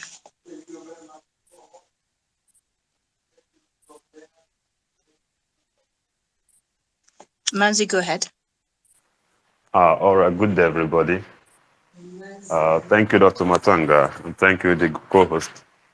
I wanted to ask a question to the guy, Republic of Igbo Land, or Watalibo, because I believe maybe he is an Igbo guy. He should know better. Last year, there was something that happened at Ihamufu in Enugu State, that over 50 people were killed in their ancestral home by Fulani herdsmen. I went to this Republic Twitter timeline. I couldn't find any post condemning that massacre or the killing by some policemen in Igbo land.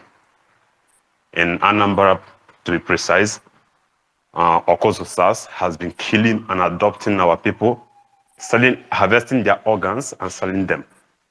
I've also went to this Republic space to see any post condemning such actions and inactions of our security operatives who are supposed to protect the people. So my question to him now is, who is really hurting Alibo? Does he have any evidence or proof, tangible proof, that IPOB or Biafran agitators are the one hurting Alibo? Or is it just a hearsay or just an accusation? Thank you very much. Thank you very much, Manzi. Let's move. We are now doing very well, and the message is coming out clear. Welcome all of you, Tete. Welcome to this show. All of those who always follow me, who come whenever they see, thank you, all of you. Let's now, Benjamin, you say every African has a Biafra. Yeah, it is true. Every African, when the elections come, it has a Biafra. You are right. You have a point there, my brother. Every place you go to. Okay, let's bring in. Is it Alex you have spoken? And Yes, Yes. yes. Mhm. I can take questions. If Goodman. there's question, I can take it. Goodman was to come next. yes, good man. Thank you.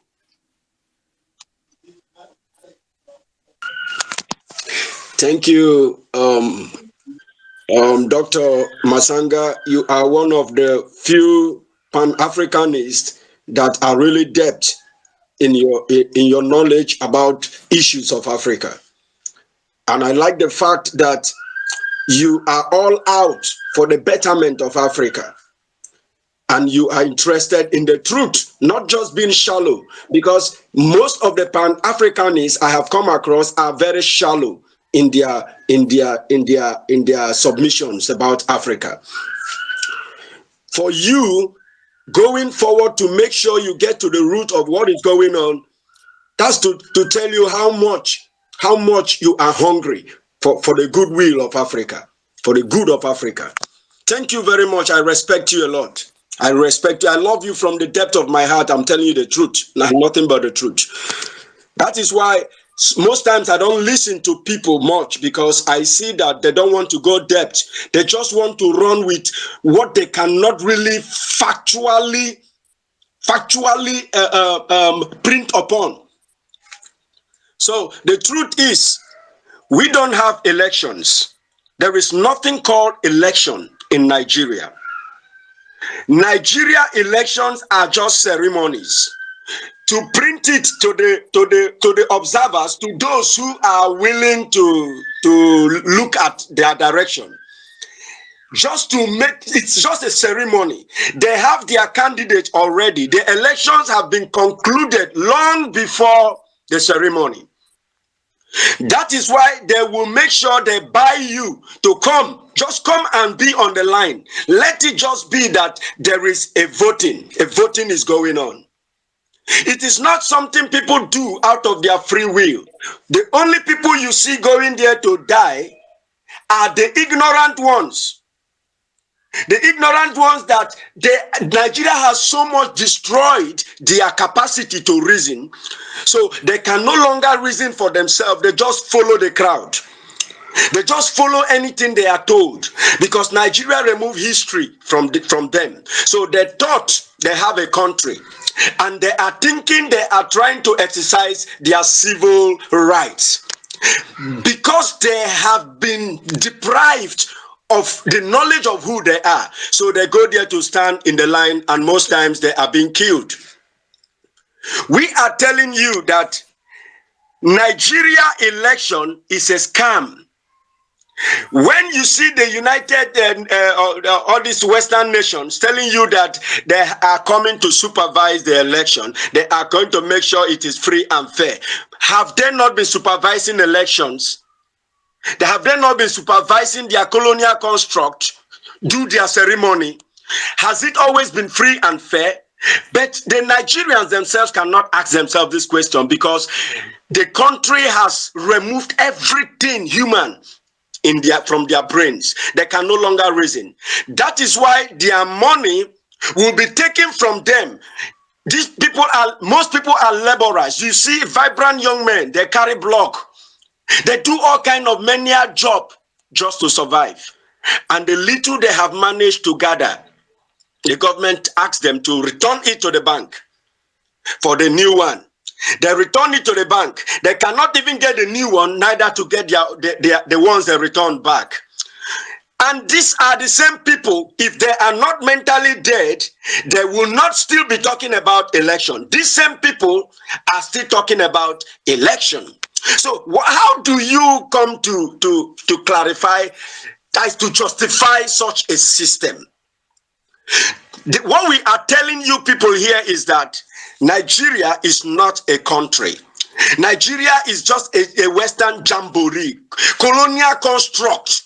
Their apparatus is what they are all interested in. If you hear any Western talking about Nigeria election, look at them very well. They don't love Nigeria. They are not interested in Nigeria. All they are interested is to maintain this apparatus, because they are the one enjoying what is in Nigeria more than the Nigerians themselves. And the Nigerians themselves don't even know where they are. Somebody will come here and start comparing Nigeria Nigeria's problem is similar with other countries. No country that does not have problem. When you listen to this kind of people talking, you begin to wonder, where is this kind of person coming from? It is just like a blind person trying to tell you how beautiful you are. Is that possible? A blind person describing your beauty. You know nothing about where you are. What is happening to you, you cannot say anything about it. The government have muzzled you. You protest that the killings is too much. They use gun and kill you again. It happened in Lekito Gate. After some days, it has died all over the world. Nobody's talking about it again. So, talking about election, voter apathy.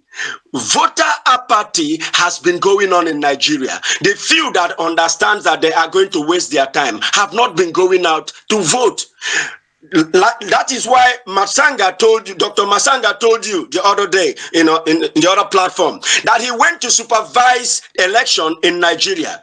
There were observers there, and they saw that out of 80%, maybe like 30% will come and vote. Is that an election?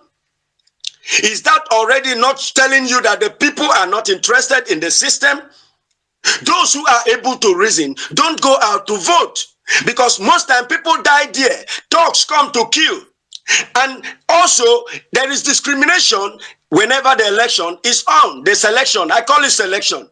Every reasonable person knows that there is no election, but ignorant people still go there and they are still discriminated against. In Lagos, Igbos were not allowed to vote. Even presently, most of them are not allowed to even access PVCs. So everything is so. Let me rest for now. Maybe I'll be allowed to speak again later. Let me pause for now.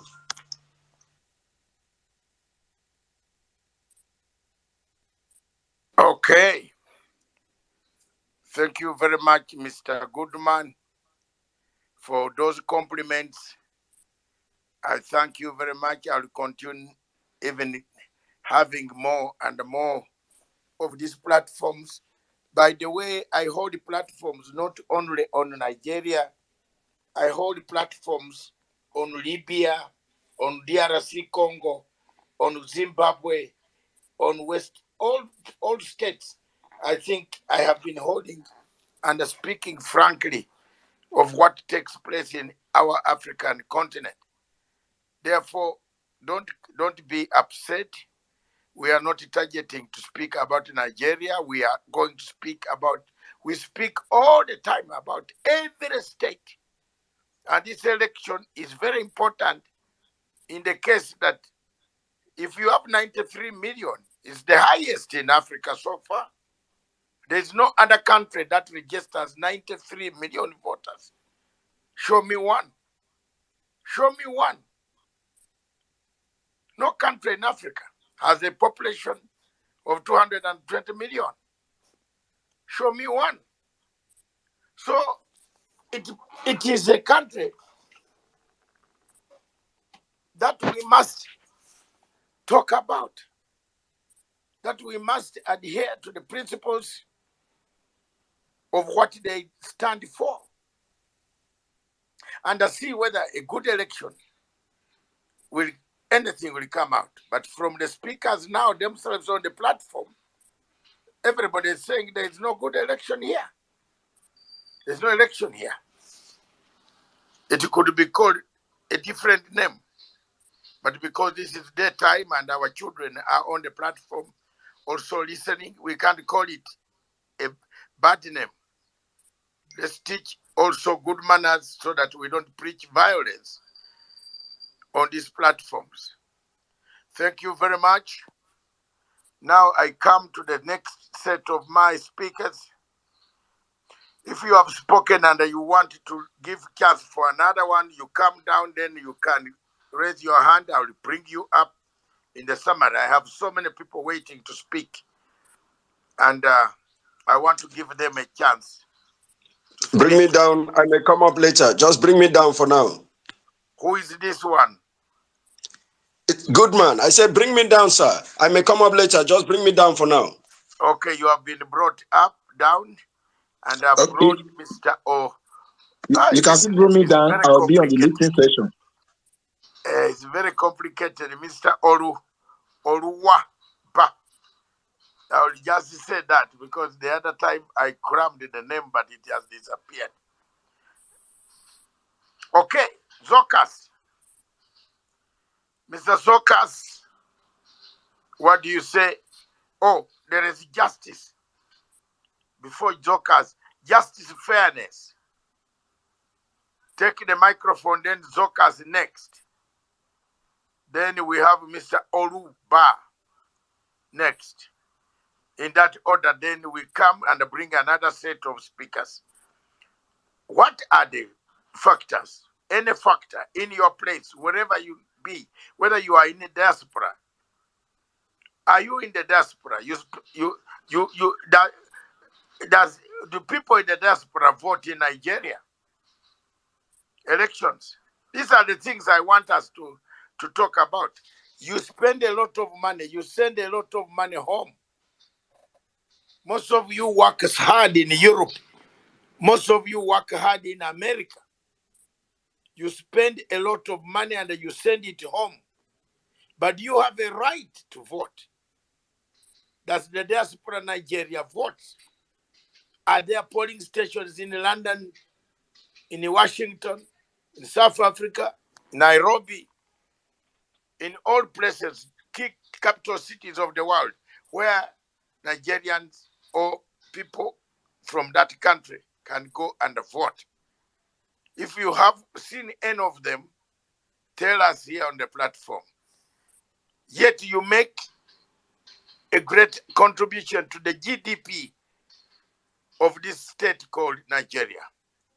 Your money that you work hard in Europe, in London, in Moscow, in China, in Saudi Arabia, working odd jobs is what builds Nigeria.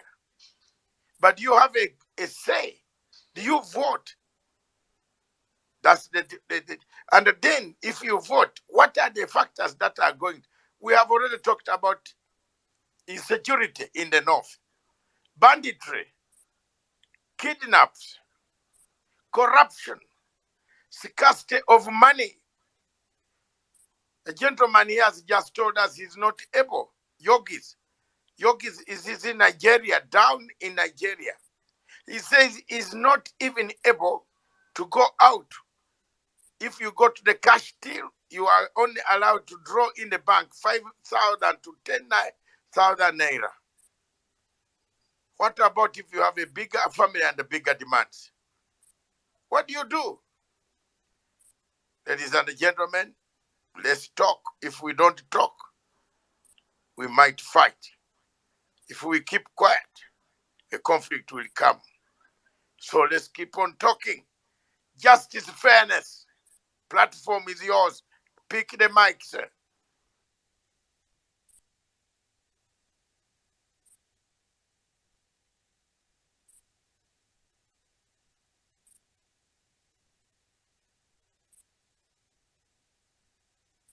Mr. Justice, fairness, the microphone is yours.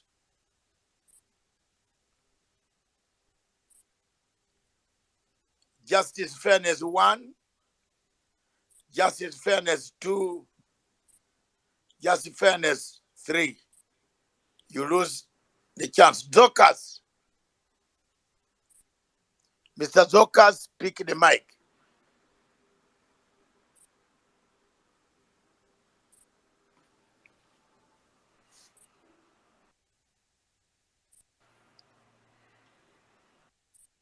Miriam.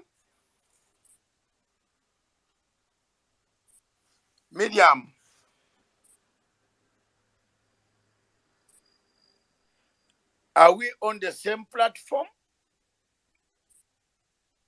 Miriam, are you on the platform, the co-host?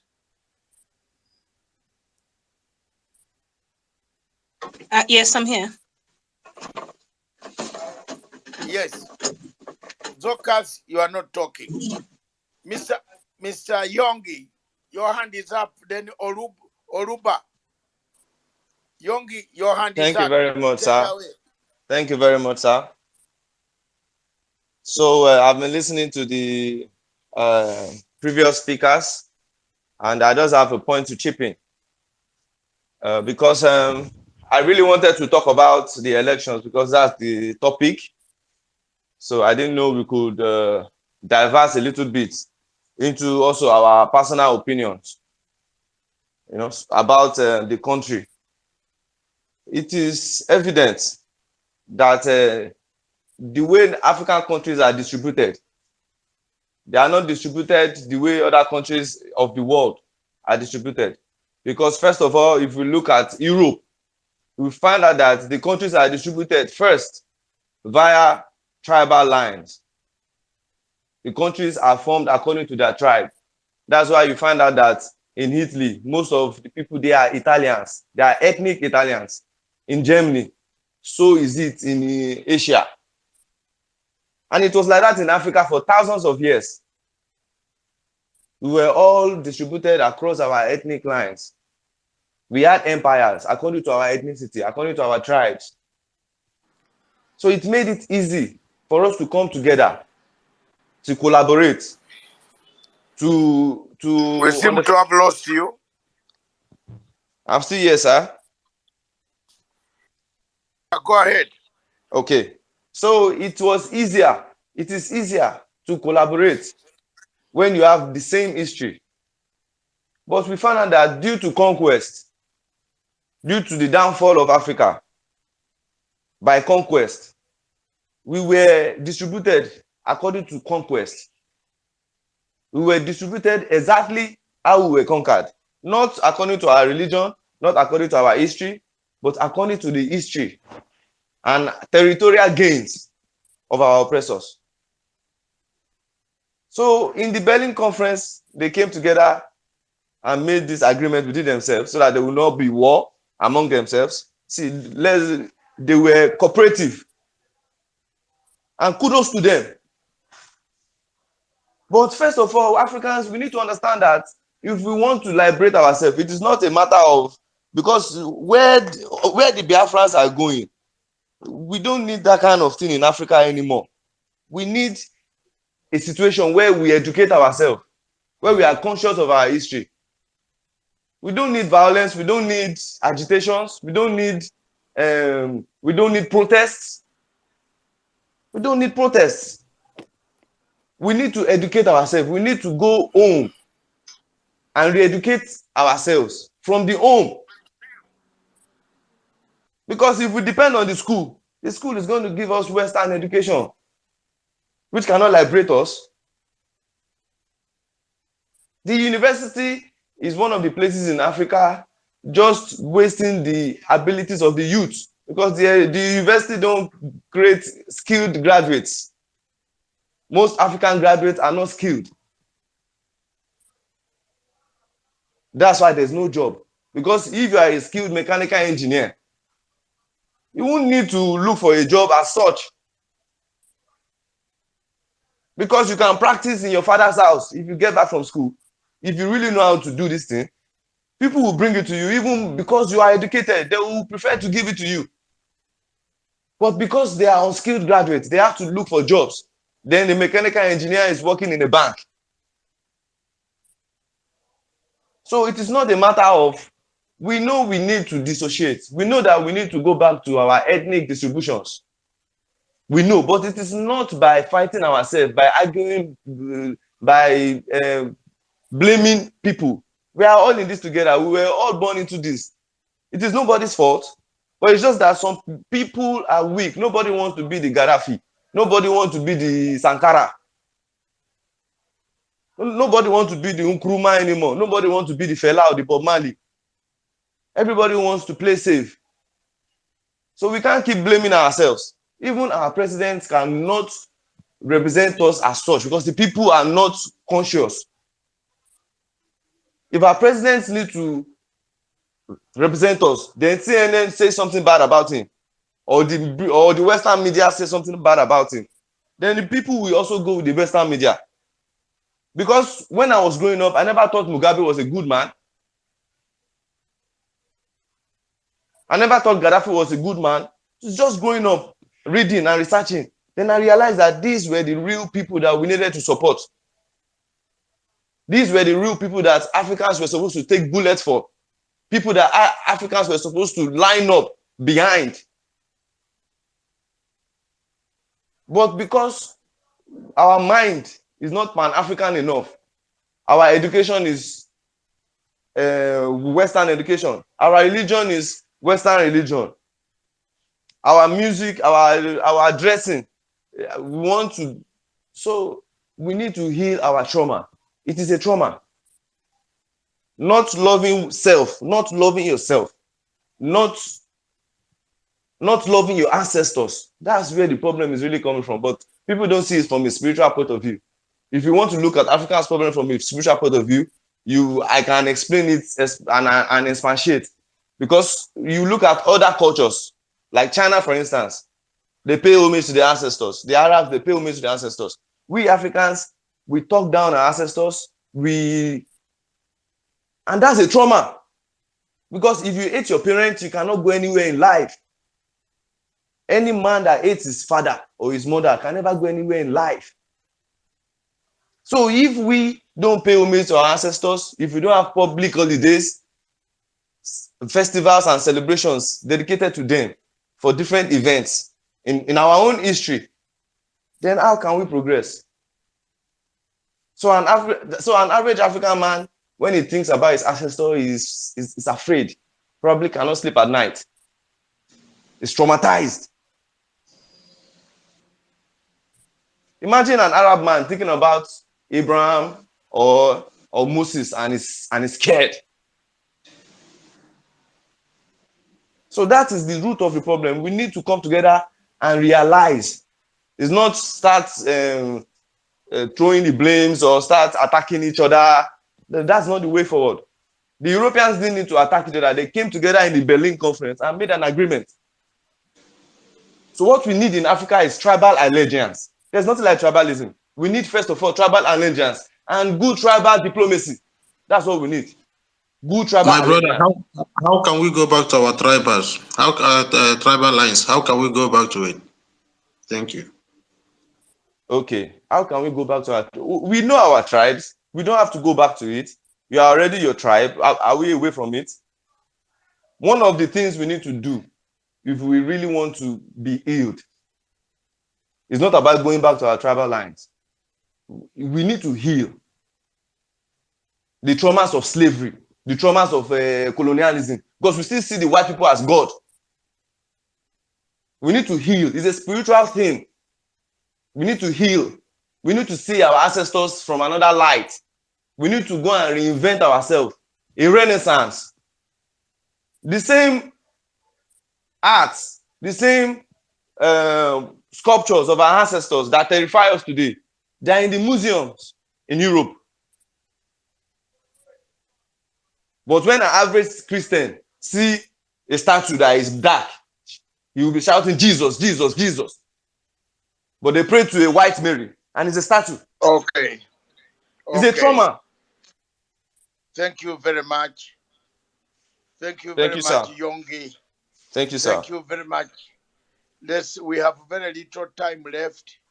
All right, we sir. have less than 40 minutes to close down. So whoever comes in to speak, please make your point.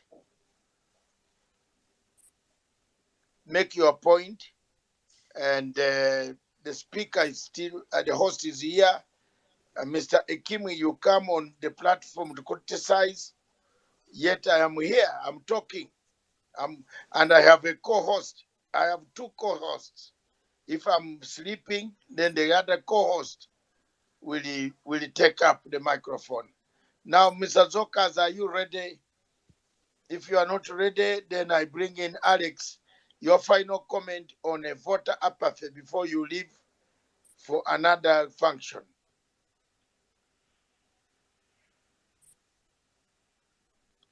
Alex.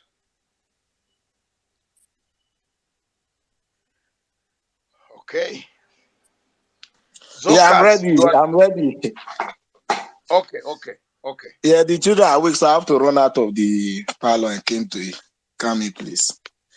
Okay, thank you very much, sir, for your time. Yeah, for those that we need now, my final submission is to say no to this election that is coming up tomorrow. All Nigeria have to come together and say no to this election because we have been doing election for over the years. We have no profit. Nigeria is a country that's already divided. There's nothing on this planet Earth that can unite Nigeria. That is why anywhere you go, they say we are one Nigeria, we are one Nigeria. Nigeria is the only people that only use that word, one Nigeria. I've never been to any place in France and hearing we are one France, we are one France. So Nigeria have to end this thing. We need a referendum in Nigeria, not election. Election cannot solve any problem in Nigeria because we don't do election. We do selection. They already know the winner of the tomorrow election. So there's no need of you validating that kind of institution because they don't believe in the masses. Just imagine the PVC, sensitive material that they say is going to use to pull out those cabals are being picked up, more than millions picked up by hunters in Anambra in any way in Biafra land. How come the PVC find their way into the bush, into the forest? They are not animals. So how come a hunter go to hunt animal and return with millions of PVC? Now the most sensitive material in this election have been in the hands of people that's not guided with what we call sensitive. So there's no way on earth that PVC can give you what you want. The only thing that Nigeria cannot ring is referendum.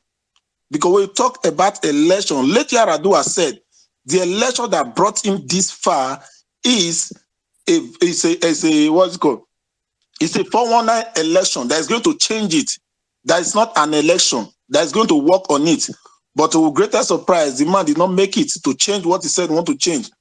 And even Obasanjo just said to INEC that he knows the game better than they do. That is, he mastered the game. What are they playing? Election is not supposed to be a game. It's supposed to be a democratic process where we will decide who to rule us, who to lead us, who to take us to what they call the promised land, because Nigeria don't have any promised land. And there's something people that are supporting Peter Obi always say, let's take back our country. I don't know if someone can answer me. Who took the country from Nigeria before in the first place? We are already granted independence long time ago. But whenever you hear this obedience, they say, go and take back your country. Obi always say, go and take back your country. Who took the country from us? I don't really get it. How come the country that belongs to us, we call ourselves Nigeria, we have the green passport over the years, we have the birth certificate, and we are still saying, let's take back the country? From who? We already been granted independence long time ago. But we're still fighting to take back the country that belongs to us. Who took the country from us? Nobody's answering that question. That's the motivation they have right now. Let's take back the country from who? The person ruling us is not a Ghanaian man. It's not a Zimbabwe man. It's a Nigerian man that's ruling us, for crying out loud. So why are we fighting to take it back from them? Anybody, if Nigeria is a united country, or anybody can go there and rule. We don't have to go and fight and take back from anybody that's ruling already. But the problem Nigeria have, let it come to my place. Let my person rule. That is why Nigeria cannot work. The only country that can work, if we don't have, let it come to my place, let it be my turn. Because Nigeria is saying it's my turn, it's my turn, it's my turn. I don't know if they are, I don't know if Nigeria is like a birth certificate or that they are sharing. Even in France, once you have their nationality, you don't have to say, let me take, what are you going to take back? So if Nigeria know, and they know, but I don't know if they are ignorance, because anything make you fight it back for what belongs to you. That is not for you, it's not your property. So what I have to say to Nigeria, don't go out and validate this election because they already know the winner. They just want to gather people and just say in the name of election. So thank you very much, Dr. Mazaga. I'm so happy to speak with you, sir. Thank you very much, my brother Alex.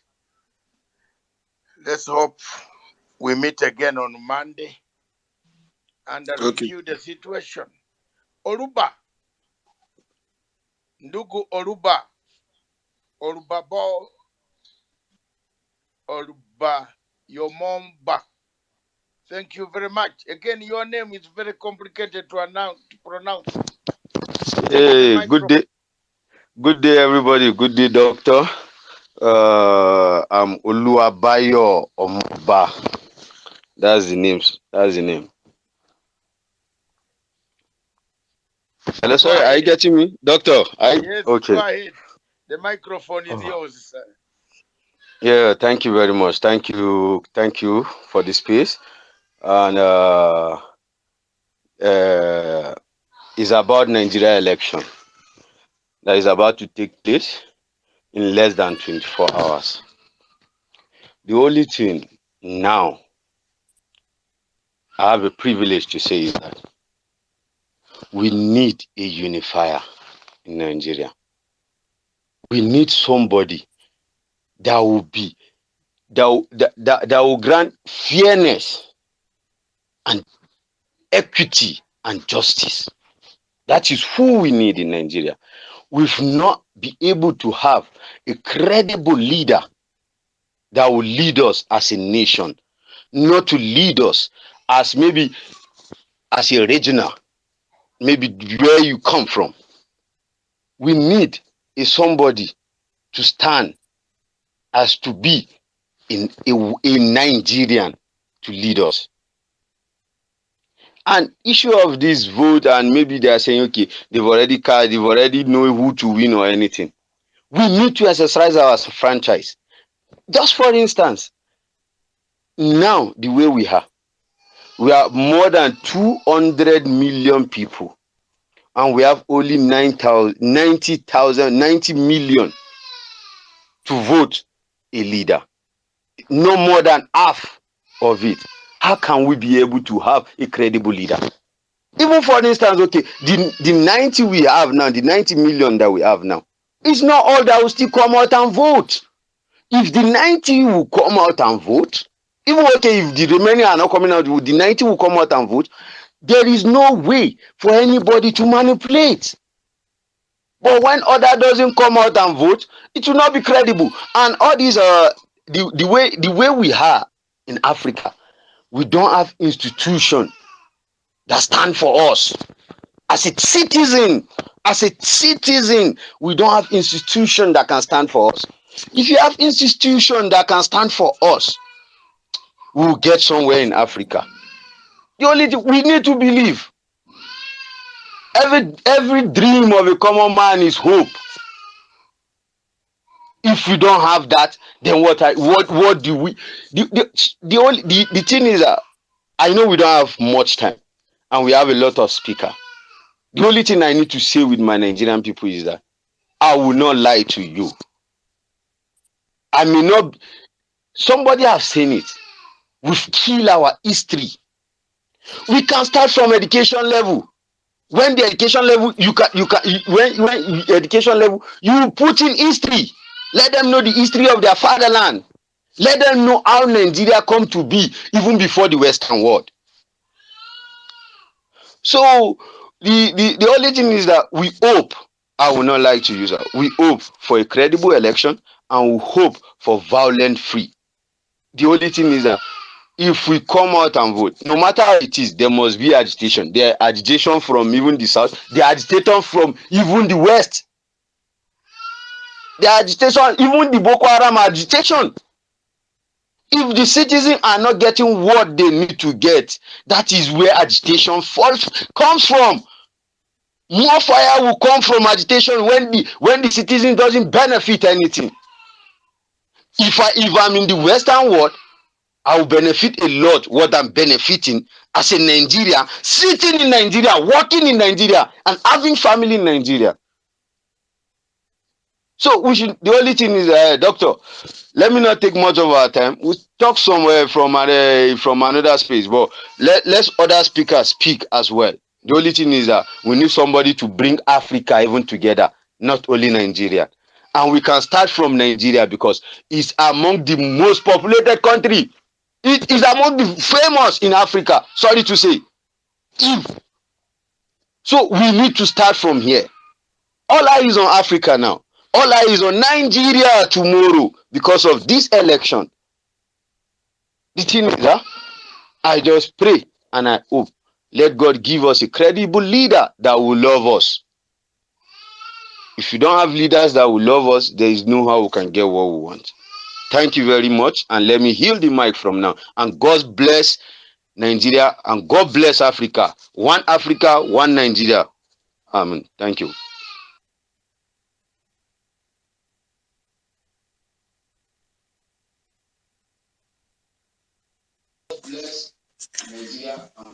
All right. Thank you so much for that submission.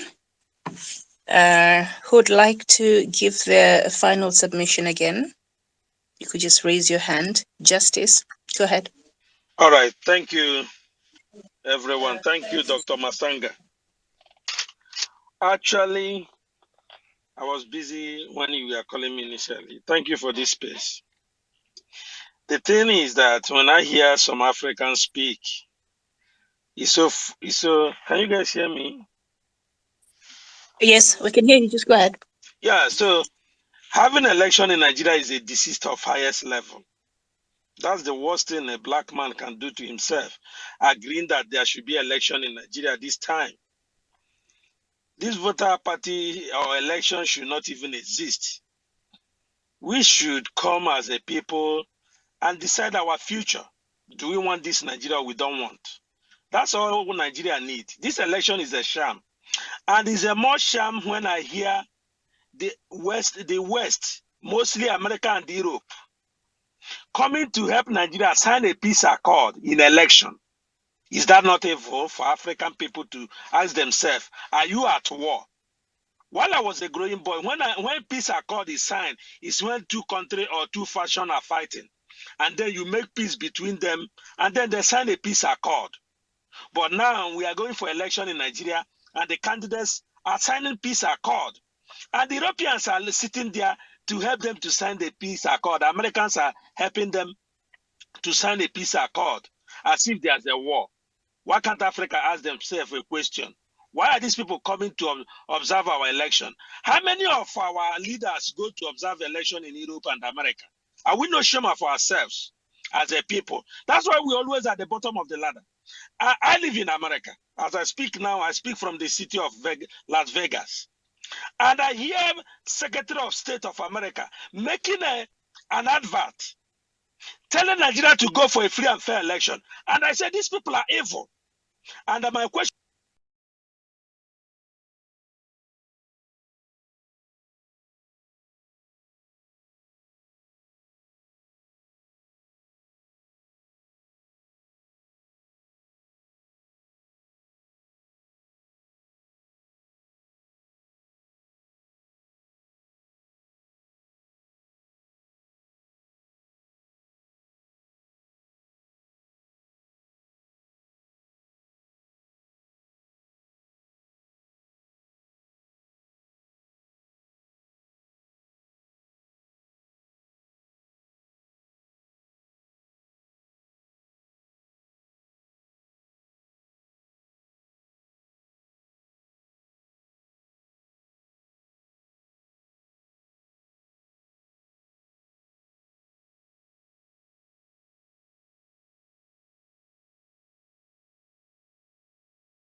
Emeka, you can continue speaking. We lost our platform. I think the Mr. who was speaking. Go ahead, Emeki. You can make your contribution. Emeka Joseph Rambo.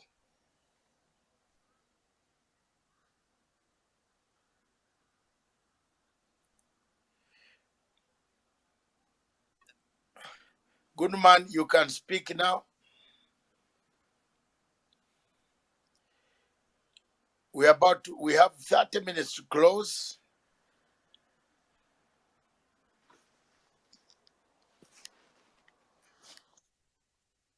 It's like he's not back yet. Yeah, Justice is not yet back, but Emeka, you can Emeka, you can speak, or Chris, you can come up to speak. We don't have much time. Chris Kezi, make your contribution. Usually these platforms, when they are very radical like this, we come in with a Nigerian DSS. Is it called DSS? They try to, yes. Yeah, Nigerian DSS. We are not talking about them badly. Today we are being honest that the voter apathy is a factor in tomorrow's elections because many things are not working. They are not together in that state. Emeka.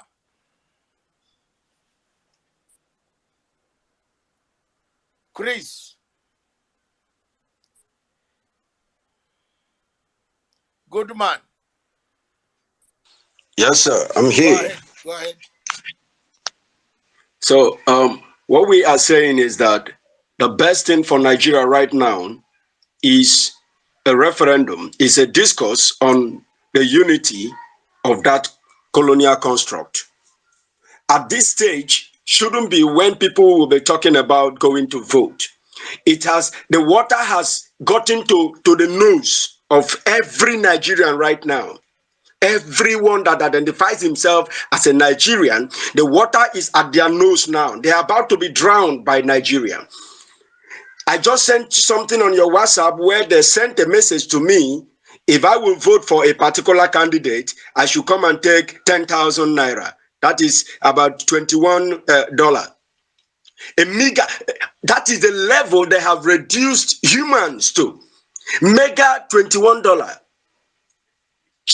Money that amounts to nothing because they have stolen every money. So they now did that in order to impoverish you. So that, yeah, you are saying something? Okay. No, go ahead. Yes, that was done in order to make the people hungry so that any grain thrown at them, they will divert it and do their will. So this is the level Nigerians have gotten to. The level of hunger. And you know, when a man is hungry, the only thing he is looking for is food. Yes, we're there. Continue, good man. Are we still there? Yes, we are here. Doctor, are you hearing me? Go ahead, good man. Okay. Miriam, so this is the level. Anybody yes, I'm still here. It's like he's having an attack. We can hear you, sir. So this is a level we have gotten to. The level of abject poverty, complete poverty. The people are hungry and are now restless. And you still want such an entity to continue, such evil estate to continue. Which country in the world does this?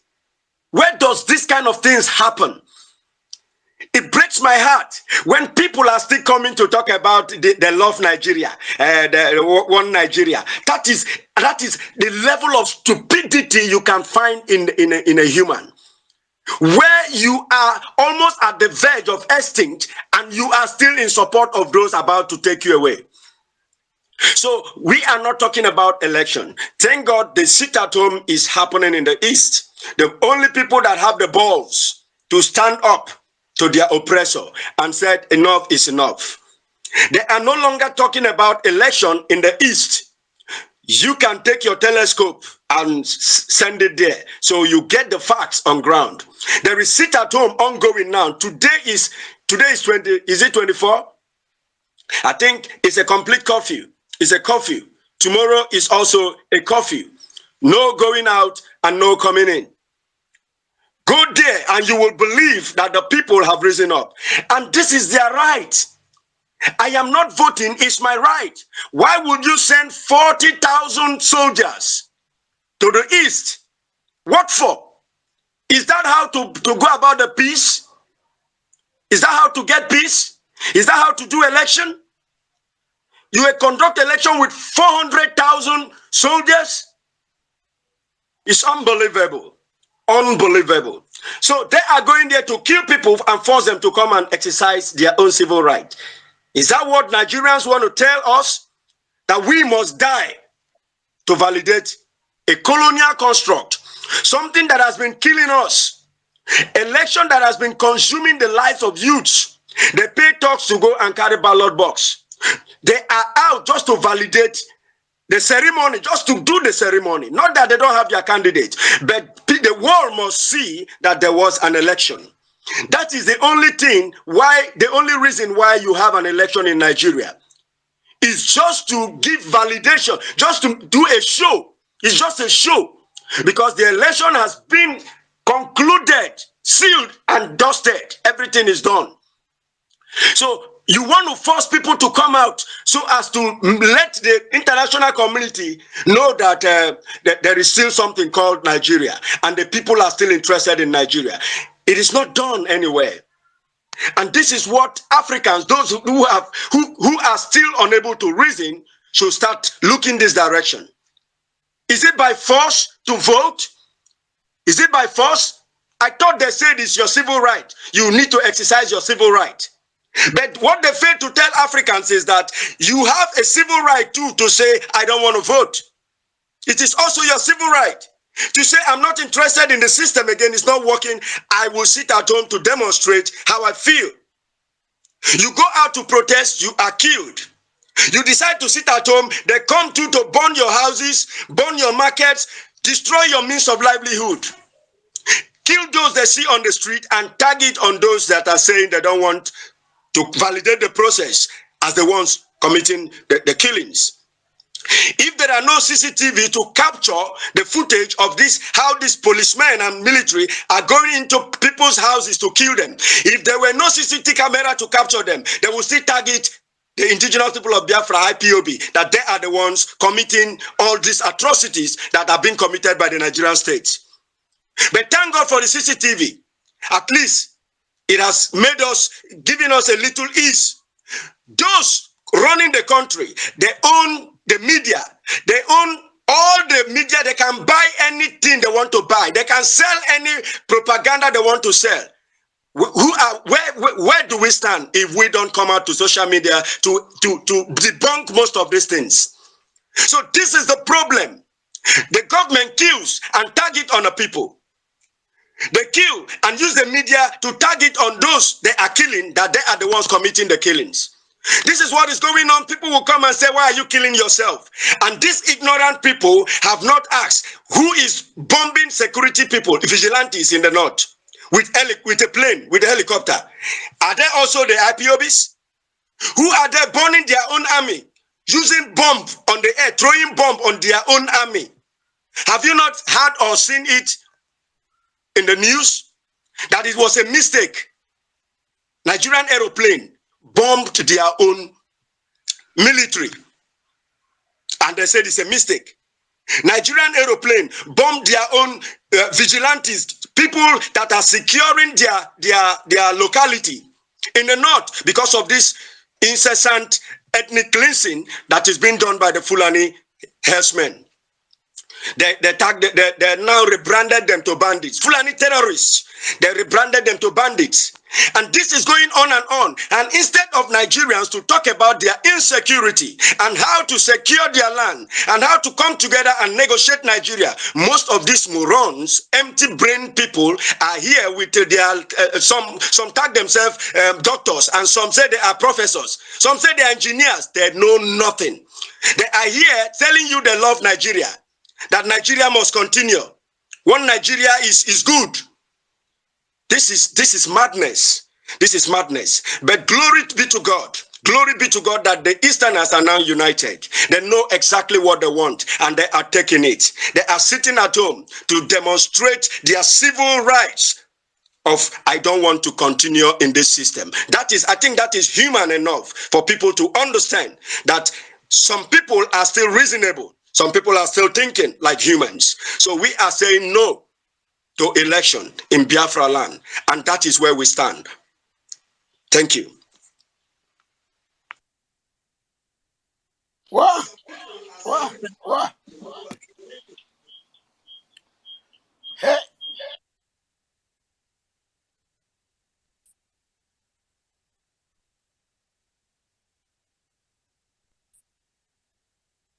Miriam. Yeah, Doc, we seem to be having a problem with your connection there. yeah, it's not my connection. It is your connection. The rest are okay. It has a problem, but it's Yes. the one is being affected. But Doc, we seem to be having a problem with your connection there. yeah, it's not my connection. It is your connection. Okay, Miriam, are we clear here now? Yeah, but we keep losing you.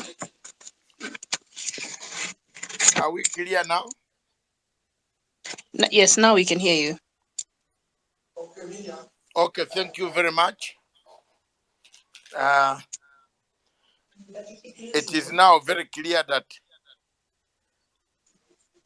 things, there is no law in there is no law in Nigeria that forces people to vote, and therefore people have a right. If Nigeria knew there was going to be voter apathy, they could as well would have made people a law that makes people to go and vote. But there is no law that forces anyone to go and vote. Voting is your own will. You can go out to vote or you can go home and sleep. Because it's not forced labor.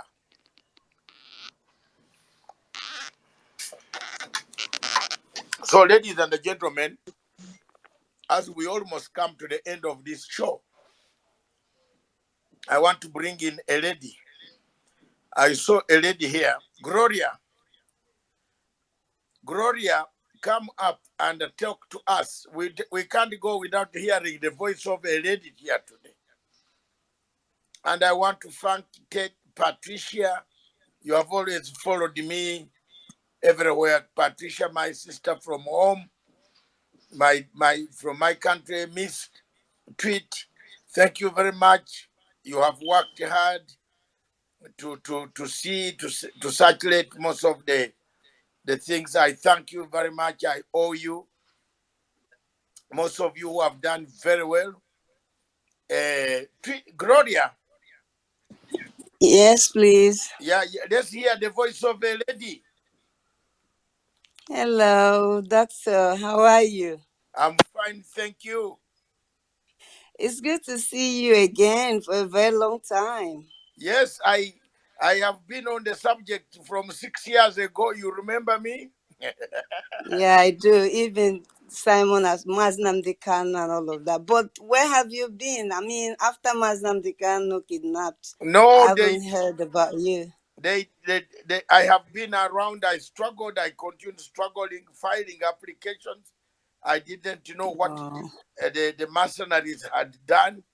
So for me, I've remained here and constantly campaigning to make sure that he's released. I've never given up, and I will not okay. give up up to All today. right. All right. Thank you so much. Appreciate it. My greeting to everyone in the house. God bless everyone. I know I came late, almost towards the end of the program, but I just want to ask a quick. I know a lot of people have spoken here, and many have said, given their notion, and they have actually said it all. Issue with Nigeria is something that you have to make sure that you're very strong before you begin the conversation, because it's sometimes when I remember things going on in that country, it kind of upsets my stomach. It make me have a running stomach. So I don't understand how Nigerian government have this kind of military, this kind of entrant troop they sent to the southeast. But Boko Haram, actually, why are we calling them Boko Haram? Because they are all the Fulani terrorists. They kidnapping on a daily basis. They attack the train station in the north. They attack the airport, where they shut down airport. Nobody could use air to travel. People turned because they couldn't. There was no plane to fly with. They have to go through the train station, and they were all burned. They could not send all this military they sent to the southeast to rescue these people. We lost a special doctor during that incident. We lost potential people, prominent people during that attack, that train station attack. And as a result, pregnant women were adopted. Pregnant women gave birth in the forest, in the hands of their adopters. What upsets me most is why the world are not seeing this. Why the world are not talking? Why? Did they want the entire Biafra to be wiped away? This is what they did in 1967, where the world joined the Britain, collaborated with the Nigeria government. They killed us and stabbed our children. During that time, there was no data. Now we have that data that can record number of things that are happening. But as of even that time, they were able to record that over 3 million kids were littered everywhere due to starvation. And when you add other adults that were added together with the youth and all of that, making up to like 5 million, according to the research. And then when the war was over, then the youth gathered to welcome the military in Asaba. Without no arm, nothing, just a peaceful welcoming. Peaceful. Nigerian army, Nigerian government opened fire on these innocent people. All is happening in the southeast, so in Biafra land. Killed many, massacred. It was called Asaba massacre. That is the topic or the headline. If you put it on the Google, that if you type Asaba massacre, that's what you're going to see. The story, even my grandfather told me. He said that the blood, all the waters surrounding everywhere was undrinkable because of the blood, the flow of the blood, innocent people. Now, that killing haven't stopped yet. They are killing us even since Buhari entered 2015.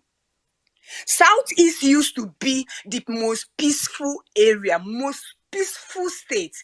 If you had issue in the north, the next place for you to be safe is to just travel to the southeast, have your peace, and come back home. You can go back either Lagos or anywhere. But if you think about peace, southeast used to be the most peaceful. Most peaceful. You can travel home, you can come back home 10 o'clock in the night, you don't have problem. And I'm a living witness because I studied in Nnamdi Azikiwe University. So most times when I want to go home, sometimes, because of bus and all of that, I see myself coming back home, almost 9 o'clock, 10 o'clock. I'm peaceful. You're not scared of anybody kidnapping you. You're not scared of anybody raping you. You're not scared of Fulani killing you. You're not scared of anything until Barry came in power, 2015. What are we saying? They are talking about the election. I don't understand what is wrong with our people, for God's sake. You're talking about our election. We have voted and voted for how old am I now? I've been voting and voting. Nigeria have been the same. There's nothing changing. The worst part of it is that we voted in Imo State. We had our voice. We choose our person. But no, he won. What happened? Buhari used the Supreme Court, removed our choice. So said they want to vote on Saturday, right? Now they're going to put their choice, who they want. It was not so. Person who comes first, if it's in academic sector, you're gonna say, okay, distinction or first class. Somebody who came first became they have to make the person that came first a fourth and put the person who came fourth, who was the last. Like, if you're going to score in academic set, you're going to score it like this person did not pass anything, so it's 0. The person scored 0, fourth position. They have to make the person governor. Since Hope Uzodinma became governor in Imo State has been bleeding. What is wrong with you people in the southeast that want to vote? What is wrong with you? Where is your brain? Where did your brain go to? Did you use your brain to do a suya? Wake up, guys. This is for future. Calculate how many years you are today. You have been voting for ages. What have changed? We're talking about your future, which is your children. It's not even you, because your own generation is almost going. We're talking about your children. What are they going to become in the future? We voted in Imo State. They removed somebody who won, and they put somebody who did not make an attempt at all. Today, Imo State has turned to a burial ground. 200 people were set ablaze. The next morning, they told us that it was a what they call it? Oh, somebody help me. Government. No. They said it was oil bunky or something like that. You remember the 200? You remember the 200 Yes. people? The 200 people that were set ablaze, right? They burned them. Yes. Bunkering. Yes, they labeled it. It was a bunking, and it was not true, because what was happening that time was, it was, I think, 2022 or 2021. That was after Maznam Dekan was kidnapped or thereabout. It was in Oguta in 2022. Oguta. Yes. So what they do, doctor, is they military go into people's home. Okay, they go into people's home when people are sleeping. They go break into people's home one by one, and they will be kidnapping them. So when they kidnapped enough, for God's sake, they gather these people in one place and burn them alive. I'm telling you, whenever I remember this, I lose my appetite immediately. They were set ablaze. They were burned alive. These people were still alive. They burned. Hope was of them burned them alive. The next morning, fire was still burning. You can still see fire, fire still on. You can see smoke and everything. And they named it Bonky. Now, if it was whatever they named it, how did it happen? Why was it? There's no sign or whatsoever. Nothing. This just died just like that. These are human beings born by somebody. A mother carried them 9 months. We're not even going too far. I'm just gonna select the ones that will be still be still be fresh to people will still remember. We're not talking about the one that people will be thinking, and when did it happen? What about the 14 young youth that went for wedding? They were coming back from their brother's wedding, going back home. It's the same story I'm talking about when So Gloria. Yes, sir. Gloria. Yes, sir. In your analysis, yeah, the voter apathy will be a factor.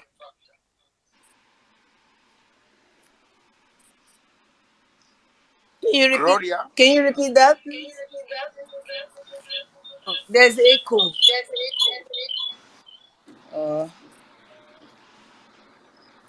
I am saying,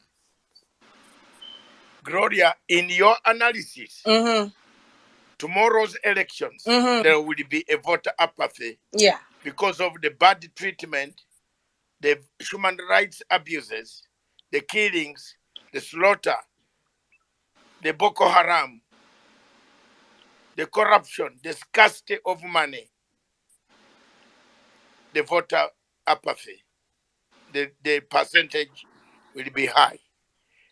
Now I want to ask you, Gloria, out of this so-called sham election, that what you have called sham, I am just speaking your words and the words of so many people here. What do you think? How many people do you think will vote by tomorrow, Monday? Just give a guess. Okay. So, as far as I'm concerned, or as far as I know, 90% of Biafrans will be sitting at home because we're tired. 10%, or let's say, will go out. They want to try. Okay, they want to undermine whatever that we are put out there. They want to try. And that's the people that are making noise on the social media. If actually they even are home, because a lot of them are abroad. But let's just say they are home. So these are the ones that are going to go out. But the majority will sit at home because we are tired. People are tired. Doctor, people are tired. You cannot have yourself being killed and being forced and being treated inhuman, being subjected to all manner of treatments, tortured. Mazi Nnamdi Kanu was kidnapped and he was tortured for 8 days and with all this shenanigan that was going on, at the end of the day, the court discharged him. At the end of the day, they stay holding him. How can it be a election when Nnamdi Kanu is dying inside wherever they put him? How does that work? How does that work? Nnamdi Kanu is the leader of he's the voice of the 80 million people. Let me put it that way. 80 million Biafrans. He is the voice that speaks for them. These people that you see shouting today, that tomorrow now all of them want to go out to vote, well, 10% I can say. These are the people that was telling Nnamdi Kanu, we stand by you. Oh, Hamadike, we are with you. Today, what's happening? But like I said, 90% will be sitting down. I've seen a lot of videos. People are not coming out. People are tired. I don't know the word. I'm trying to find a word to quantify what I want to say. Like, we are done. Like, you're tired. Lost you there?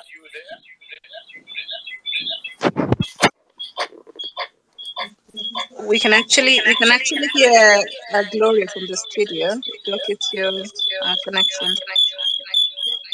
Thank you so much, Gloria. You're welcome. Goodman, could you mute your device? Thank you.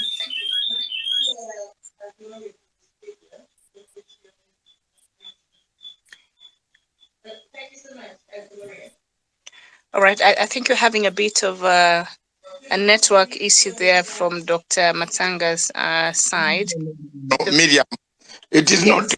right. I think the entire, ladies and gentlemen, the entire system has corroded right from, I think, the sources that we don't, but we are coming to the end of the show anyway. That's very well, Gloria. Thank you very much. We shall have another show on Monday at 9:15 p.m. night when the flowing in.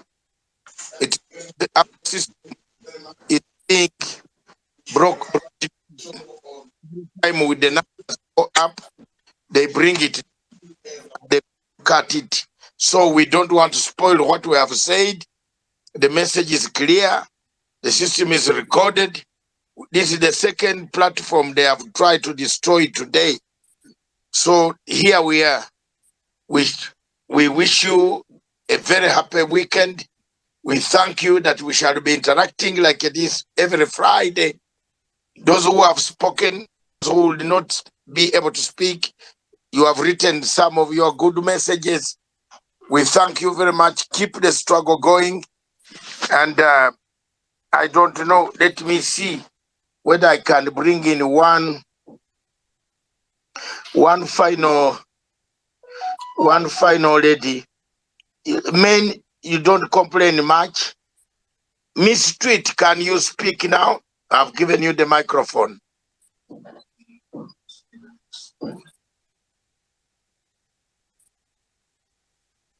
Miss Street, can you speak now?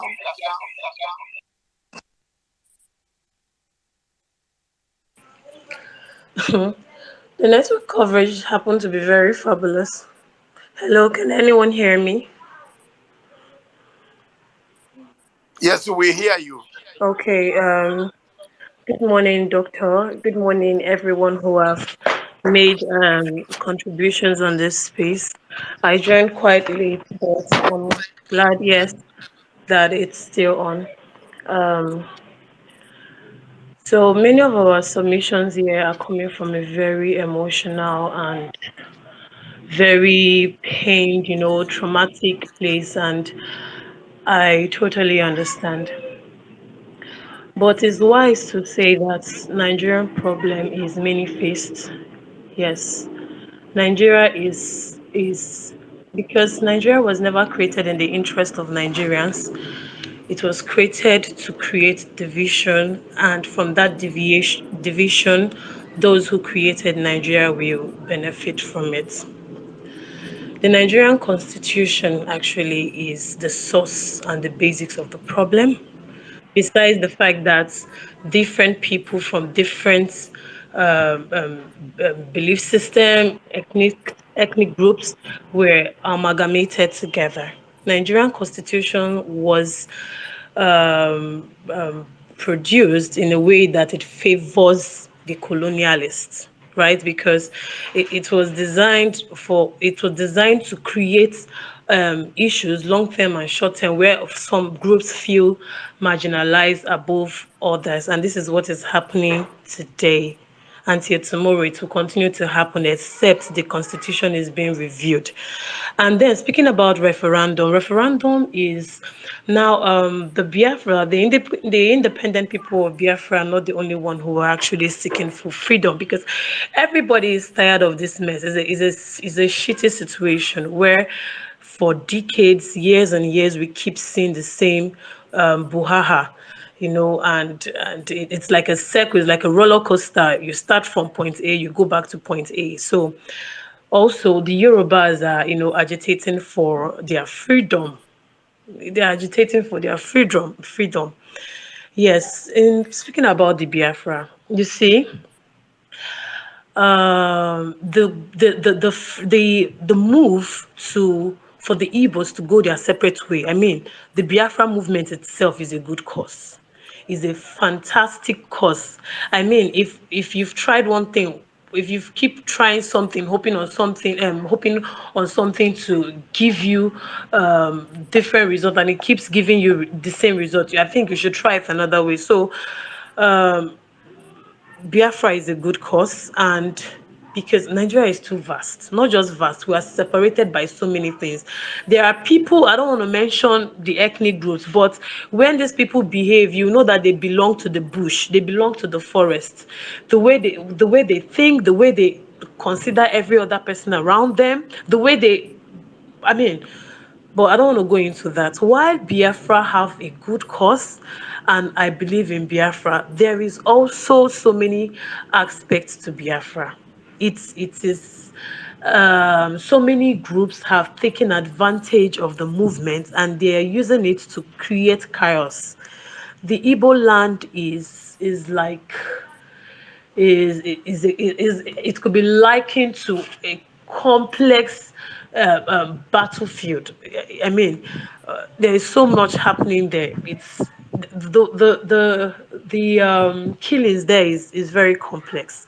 Now we have other groups, selfish group, trying to undermine the truth behind Biafra, trying to make Biafra a terrorist organization. I've said this in, I mean, the space we had, I think, last some days ago, that there are so many selfish groups in the Igbo land who are seizing this opportunity to make money for themselves in terms of kidnapping, in terms of manslaughter, in terms of all heinous crime you can think of. And then we also have terrorism financing, terrorism financing taking place in the capacity of unknown gunmen having, I mean, as they are called, some of them are usually Fulani groups who have been who have infiltrated the Igbo land to create havoc.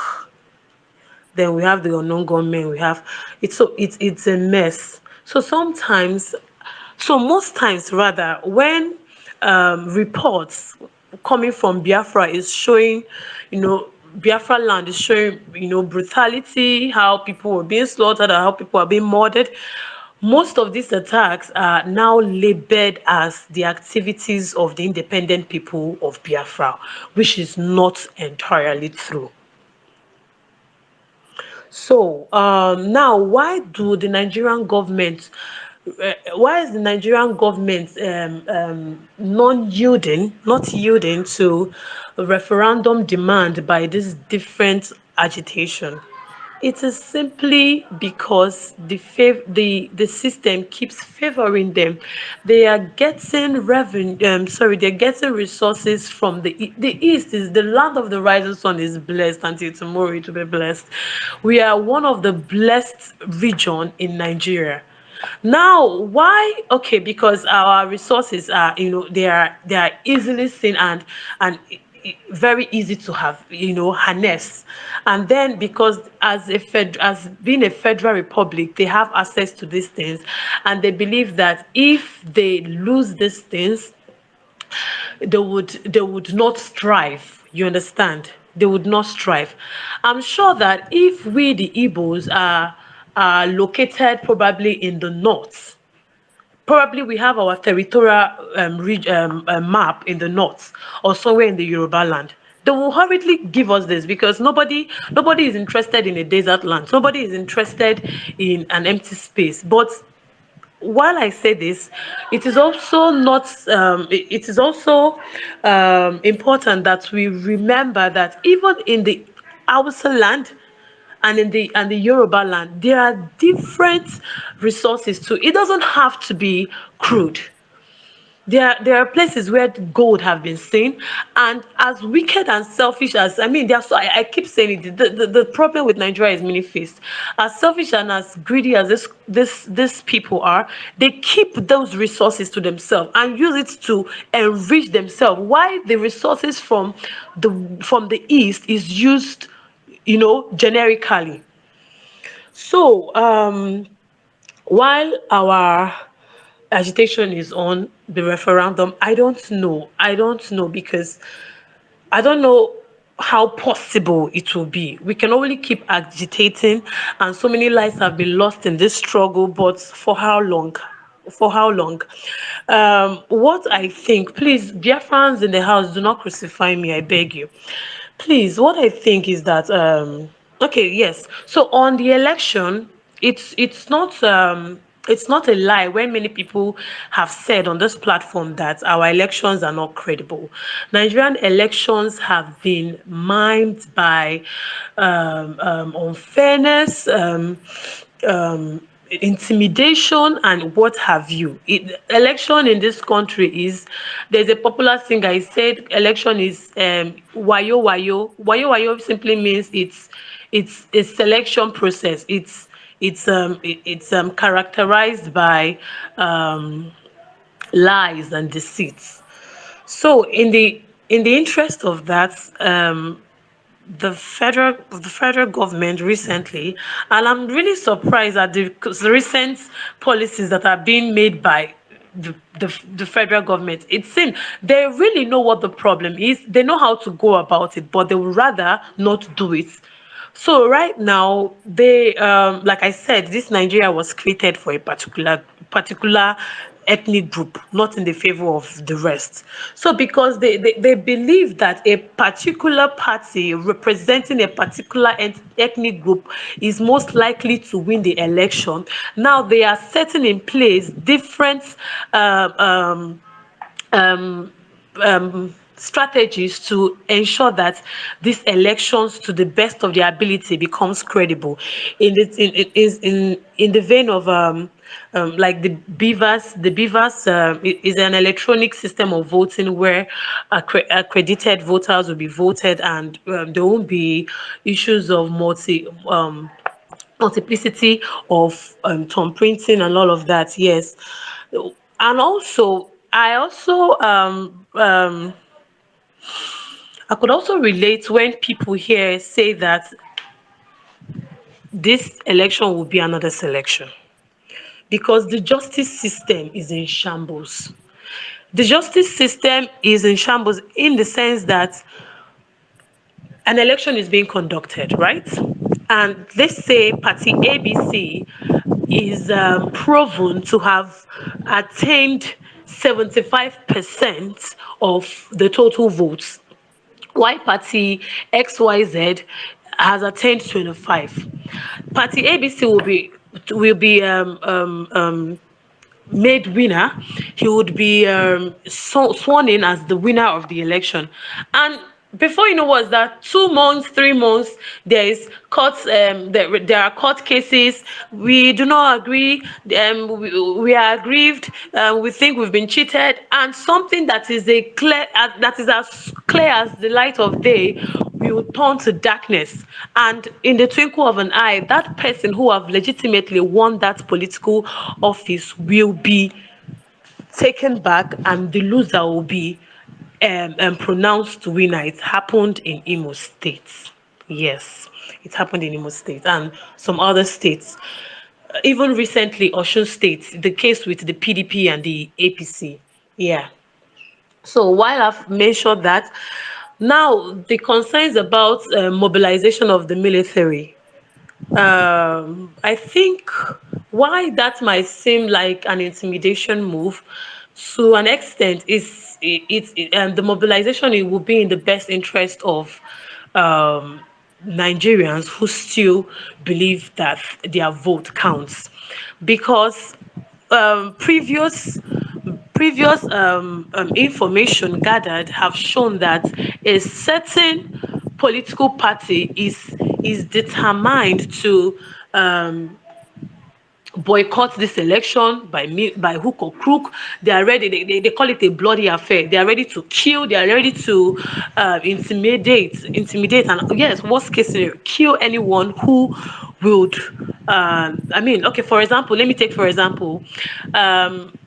We got a report from the local government around my end saying that we should every landlord association should submit the voters card, of each members. And we felt so many people did that, and it's still the same political party that have. I hope I'm not taking too long. Sorry, I'm going to land soon. The same political party who have been known to cause havoc, and why the federal government is mobilizing the military. So the mobilization of the military will essentially instill discipline, will prevent tout hoodlums that have been slated to cause havoc on the said election day. I mean, the reports, press briefing of 2 or 3 days ago stated categorically that the military will not tolerate any sort of insubordination from anyone who will try to undermine the free and fair conduct of this February 2023 elections. Now, another concern is why we think that our vote will not count, why we think there is a selection. I already explained before. Now a more there is a more accurate and transparent process in voting, through that's the beavers introduction of the beavers electronic voting. And also, this political party have come to the realization that it will become very difficult for the truth to be hidden this time. That is why you see them in large quantity. They are bribing, they are lobbying, they are rallying, they are trying to appease people with food stuff, because people are hungry, people are starving. They are trying to appease people with food stuff. They're trying to bribe people with money, and we can see there are so many proofs, all over the media about this. So they know that to a large extent, our vote will count this time. Now, for the Biafran stuff again, I don't want to really raise, but most times those who are agitating mostly are mounting pressure are in diaspora. They're not even in the Igbo land. You get, yes, you might have relation in the Igbo land. You might have relation in the Igbo land, but many of them are in diaspora. A lot is going. I have brothers and sisters. I have okay, I don't want to try into that. I'm already getting so many thumbs down. So, but that's the truth. That remains the truth. In as much as there might be a negative reaction to this, most of the people who are pushing for this have established themselves out of the shores of the Igbo land. And then people who I are am staying, here in Nigeria. please don't interrupt, my dear. So, and many of the people who are left to face this menace, a lot of them, especially those who are still wallowing in poverty, and every negative implication to this havoc are in the Igbo land. They are feeling the pain most. You get. So I'm thinking, I feel, why not we Igbos, we've been crying, we've been marginalized, we've been pained, we've been pushing for a referendum, is not forthcoming. Why not we seize this opportunity, since there is an Igbo representative in the contesting for the presidency? Why don't we mobilize, join him? Because I mean, there's a greater possibility of emerging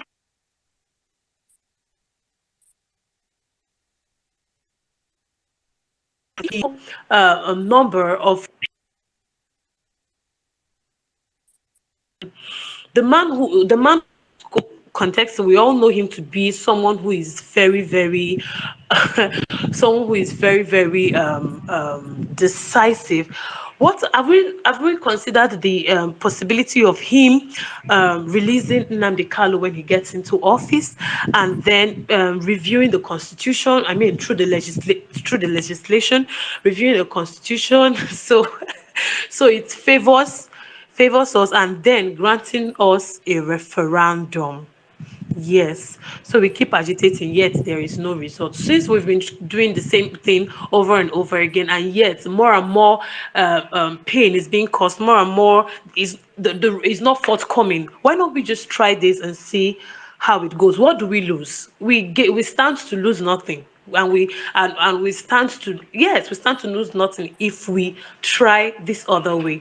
Thank you so much, Dr. Masanga. Thank you so much for this space. It's something that I really enjoy, and I wish there could be so much spaces like this where issues of interest to we as citizens of or as people of certain identity, and also as of Africa can collaborate and discuss matters that affect us. It will be very great. Thank you so much. Thank you everybody contributing on the space. Please don't be upset with me. I can see so many I could see so many thumbs down, and reactions. But all the same, God bless Nigeria. God bless the Biafra land, and I pray that all we've been aspiring for, all we've been hoping for, that we're going to get it, but we're not going to get it through manslaughter. We're not going to get it from with a violence, but by the grace of God, we'll get it through peace. Amen.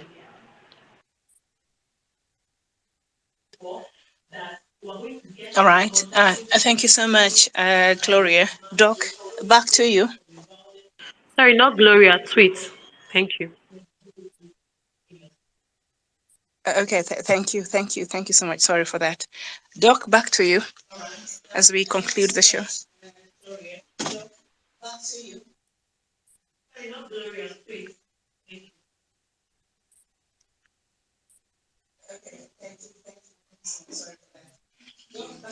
All right, we seem to be experiencing a bit of a technical hitch and a connection problem from Dr. Matanga's side.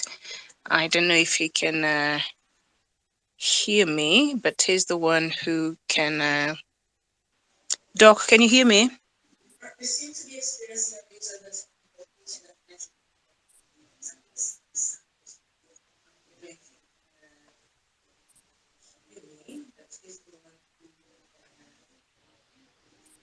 While you wait for him, why don't you let Gloria speak?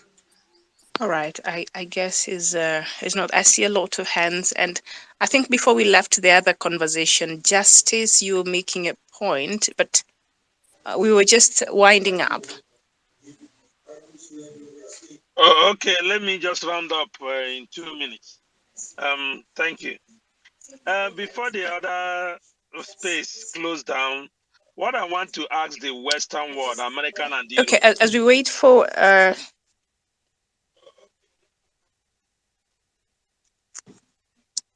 Can you guys hear me? Yes. Yes, go ahead.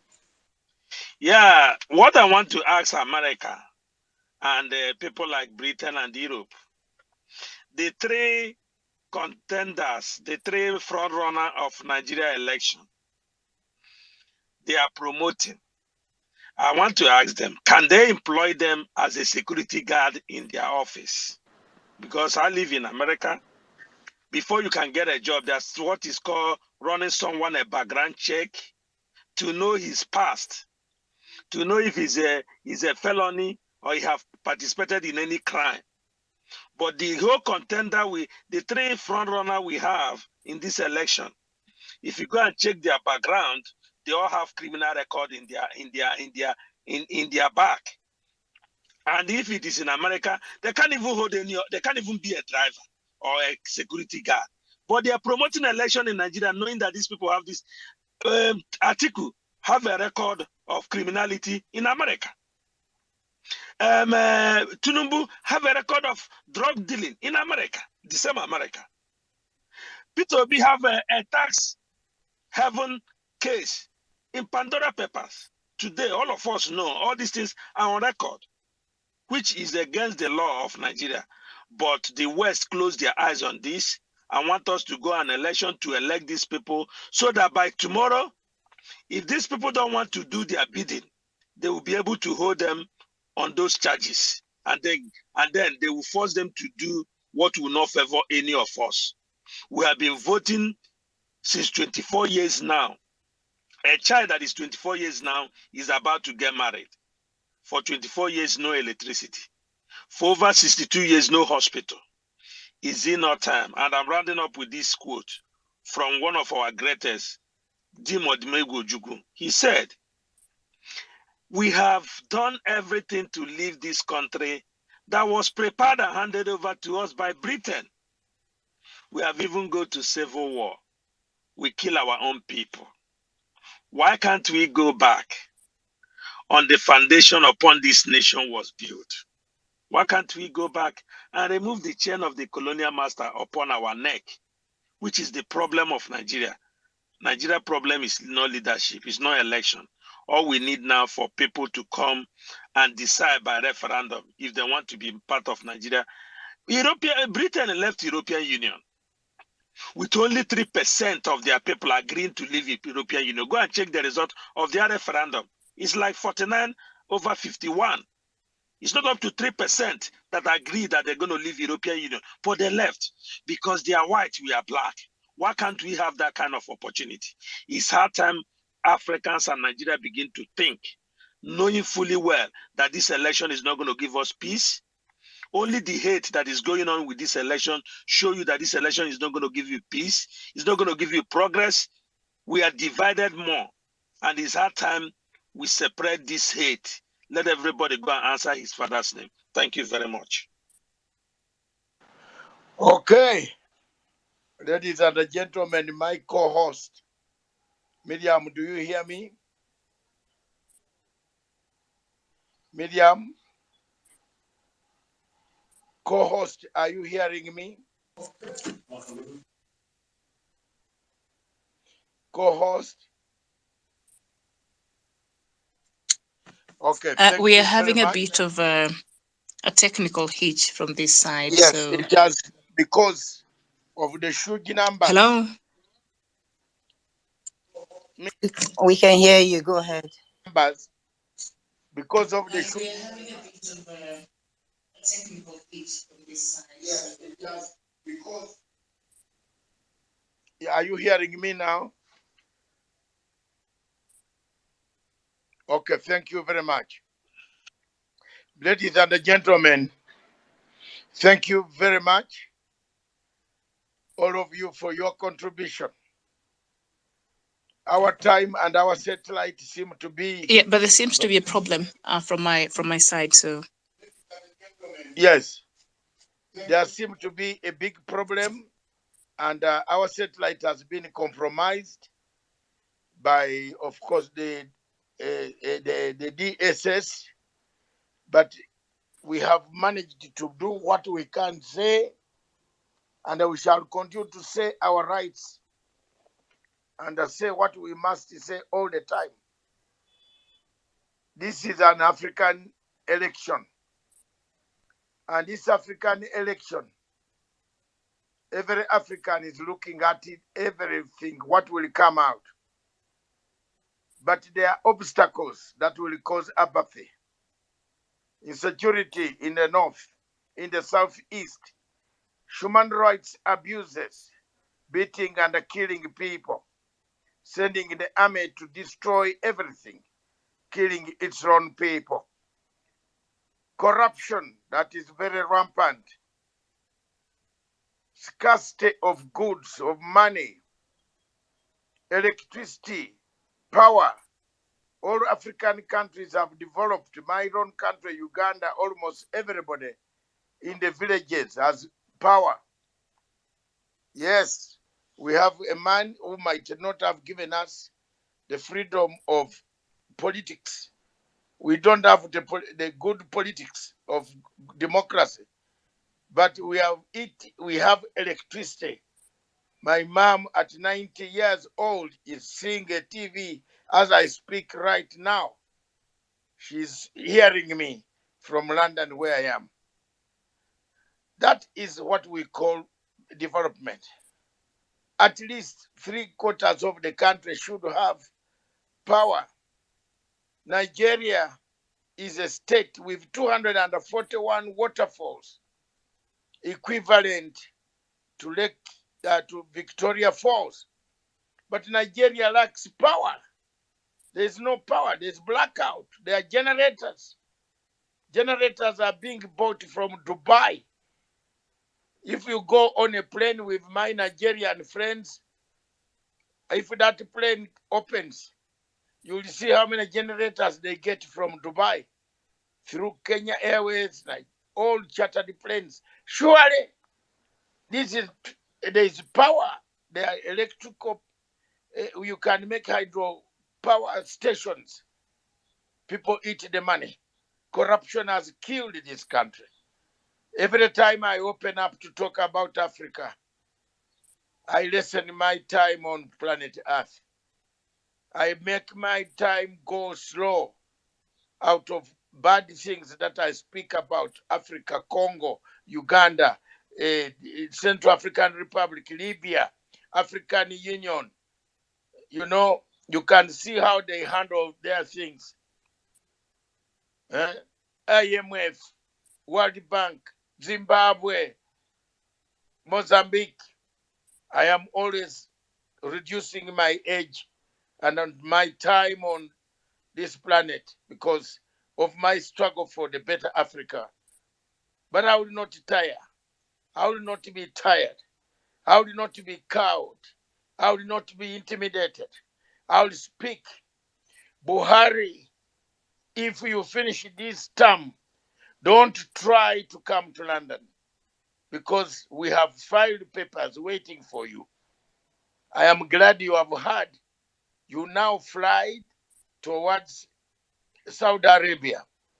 But if you think you'll come to Charing Cross and enjoy the hospitality of United Kingdom in Charing Cross Hospital where you usually go, you'll be on handcuffs on that bed.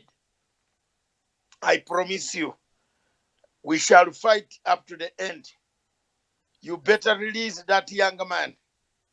You better give a chance to the younger man to say what they want, what people want. Nigerian problems cannot be solved by military, by force, by killing people. Nigerian problems are political solution. We need a political solution. Yes, a political solution for the people of this great country.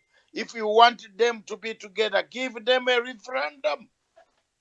They have been looking for a referendum which is enshrined in the United Nations conventions. That if people don't want to be where they are, they decide and make a referendum that can reflect 40% of the population. If they say yes, they vote, they go away. We have had countries in Africa that have gone away. We have got Eritrea. Eritrea went away from Ethiopia. We have got South Sudan, went away. Why should you behave like Morocco that has occupied the Western Sahara and are killing the Saharis because they are black Arabs? Surely, this is what we stand for in Africa. It is sad.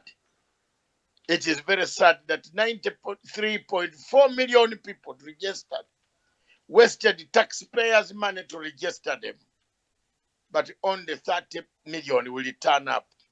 63 million will disappear and sit at home. What a tragedy of Africa. Chinawa Achebe, the same offer from the same country, said the trouble of Nigeria is that. He said the trouble of Nigeria is that. If you read the book on page 53 of Chinao, Things Fall Apart, he will tell you that Obiorika was telling Okwongo that, my brother, you have been away for too long. A white man, Buhari, has put a knife on the things that held us. Let's change it nicely. Buhari has put a knife on the things that held us together. The Umofia clan has fallen apart. The people of Nigeria are being slaughtered day in and day out. The torture of the people of Nigeria, the people of Biafra, Southeast, in Enugu, in Onitsha, in all those places, those who are being butchered, the younger men killed because of they say they want the freedom, they want a referendum.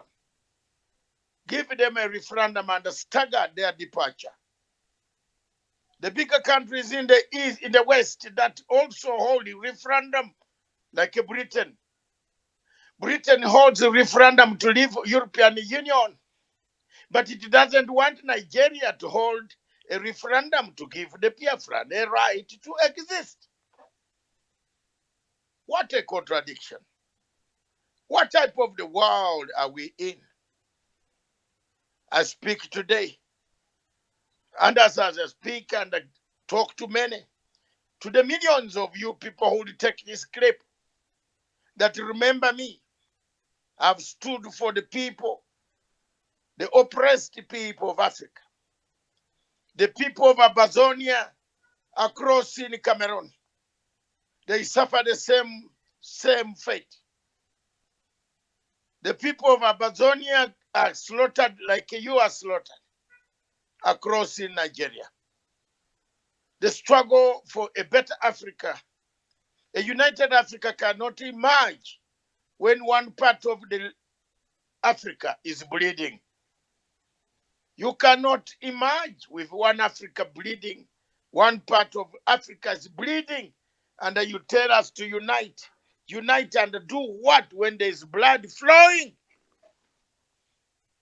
The huge blood that flows. Buhari told us that within 100 days, I will be able to dismantle Boko Haram. It is very sad, therefore, Buhari himself became Boko Haram. He became the commander of Boko Haram. What a tragedy of Africa, surely, ladies and gentlemen. 100 days, I will finish Boko Haram. We gave him the first term. We gave him the second term, yay. He has now left Nigeria worse than he found it. Boko Haram is not gone. Our daughters are being kidnapped. We might not find the women in Nigeria at all. We might only find the men, because most of the women have been kidnapped, taken by Boko Haram. Let Africa stand up and hear me. Let African Union hear me. An African Union that listens to only Buhari, who has become a commander of Boko Haram instead of a commander-in-chief of the Nigerian Defense Forces. A Buhari who cannot call external help. He hasn't called external help to allow Nigeria to be helped to remove Boko Haram from Maiduguri areas in the north, in the northeastern, northwestern. What a shame! What a shame to all of you, the people of Africa who are watching Nigeria. What type of elections? Is this an election? Or it is just a selection? The voter apathy will prove me right. On Monday, when I return here, I fight for this great continent. I have no reservations. At my age, I'm prepared to put my life down for this continent. We are prepared to take on African Union that has been captured by the West, the same companies of Total Oil and the Shell BP that have created Nigeria a bad name, a bad place, a bad human rights abuses. They are the same companies that have captured our African Union. They destroy it every day. They have ordered. How do you make an agreement? How do you sign an agreement, as if there was a warring party? Where people fighting? What type of election is this? That you sign a pact, an agreement. What agreement are you signing? Was there a war? Have we gone back to 1967? What a circus. What a circus. A British national with a British passport, kidnapped, detained in a cell, left in a cell. Nobody in the British institutions is talking about it. Why? Is there some conspiracy? Is there some conspiracy? Ladies and gentlemen, I wish you good luck. Ours is not to advocate for violence. Ours, a state where I come from, we have suffered half of our independence. We have been killing each other. We killed each other until the war stopped in 2008. We might die of poverty, but we don't die of guns being killed, a war being waged on our soil in my country, Uganda. I therefore call upon the African people, and especially the people, that whoever takes over power, however sham the relationship is, the election will be, to develop what we call a redemption strategy. A redemption strategy which I introduced in Uganda, in Juba, in the Juba peace talks, which I brought of healing. There is a redemption strategy, the healing process. We know there is a problem in our countries, especially my country. But at least we know there is no free and fair election in a third world country. Where do you find it? Where? Where do you find a free and fair election in a third world country? It's not there.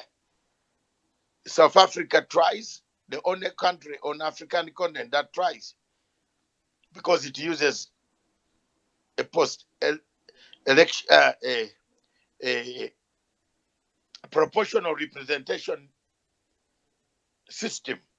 That's why people in South Africa vote and go home. They don't die, they don't fight over elections. But in all African countries, there is a problem about elections. Kenya, Tanzania has made a one part almost. You don't petition the presidential elections. Whoever wins with the highest percentage becomes the president. They have stabilized their country.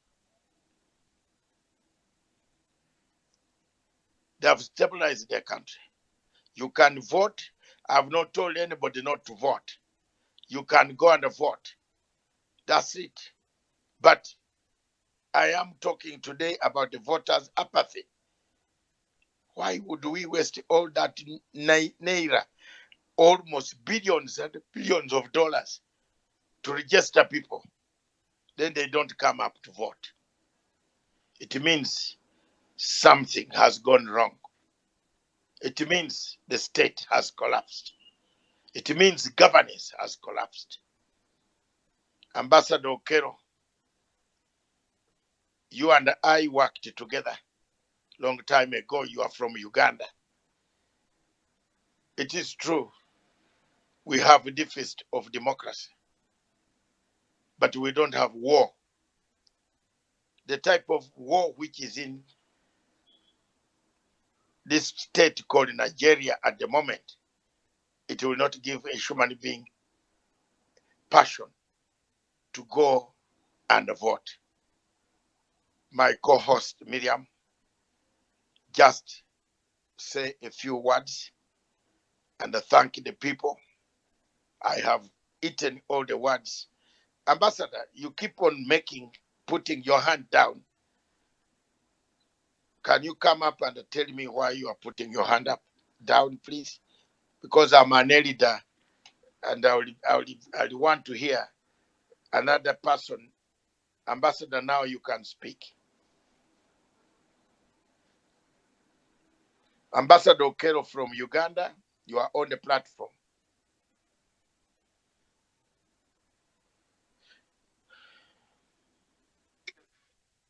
Yeah, because maybe I have not chosen you to speak. You, Dr. Matshanga, you animated my spirit. You stirred me up when you were talking very passionately about Africa and how peace, tranquility, and all glorious things have eluded Nigeria. And I was actually stirred up, and I said, yes, a statesman is speaking, a Pan-Africanist is talking.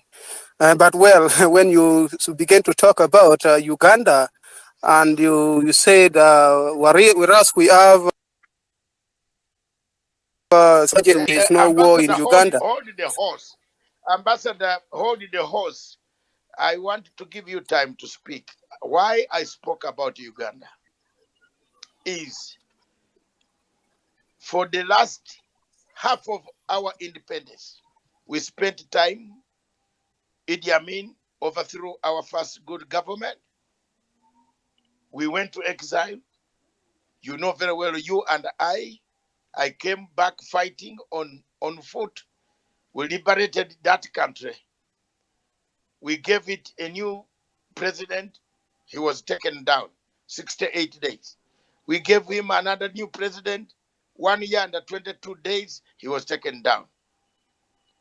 We moved on. We had a military commission. That's where we met you and me. You used to see me. We worked so hard to restore democracy by allowing elections. Bad elections in Africa create a problem. You and I belong to one party. That is Uganda People's Congress. And I don't want to miss my words. The 1980 elections were a sham elections. Let's agree. Because if I look now, at that time, I could not see. But when I look at the way the tactics that we used at times, I must apologize on behalf of my late president who is gone to see his maker. And I will say, I think we had a problem. Now, Uganda moved on, 1985. Our own generals came and overthrew us on 27th July, 1985. We left that country. We left some of you behind. Ambassador Okero, you know very well. You have struggled through all the thickness, the war, the Lakwena, the Lord Resistance Army Akonyi, every war, the UPF of Teso, every area, the Nile of Renzori, all these wars have been there. I want to tell you frankly that in I'm not disputing. 2005, we finished the war, the last war in northern Uganda. I stood firm. I went to look for the younger men. I put them on the table. They agreed. They are no longer a threat to our sovereignty. Although they could be a threat to other countries, we are not international policemen. Ours is to secure our borders. Uganda is, security-wise, is very secure.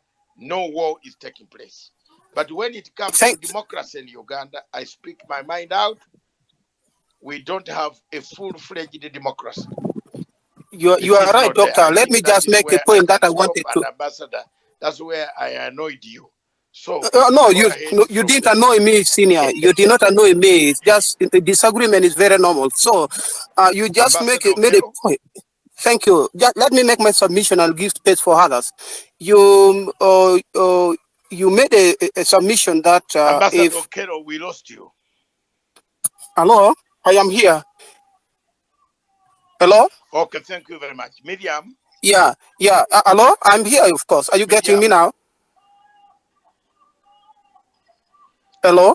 Miriam. So you made a submission. You made a submission that if one part of Africa is hurting, then it means the entire Africa is not sound. Okay, thank you. Are you getting me? Are you getting me? Hello, we can invite. I think Dr. Batsanga is not hearing me, and I've not completed my statement. Punchline, can you come up, please? Hello? Are you still there? Radio Punchline, Africa. Where are you?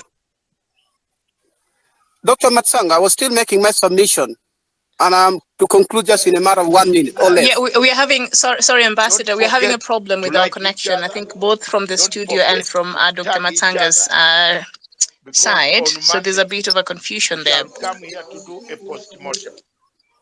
Ambassador Okero, I think you have feared to speak Ladies and gentlemen, on Monday we shall be doing a post-mortem of the elections in Nigeria. Radio Punchline Africa, where are you?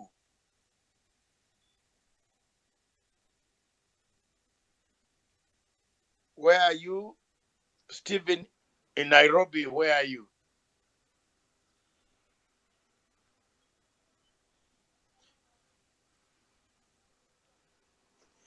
Okay, thank you very much, Miriam. Thank you, all of you. I want to thank you very much. God bless all of you. There's a bless bit of a Africa. connection We problem, see so I each think it other would be on prudent if Monday you just at ended. 9:15 for Yeah. a post-mortem. By then, results would have started trickling in, and we shall see. But believe me or not, Gloria, what do you have to say? You have something, Gloria, to say?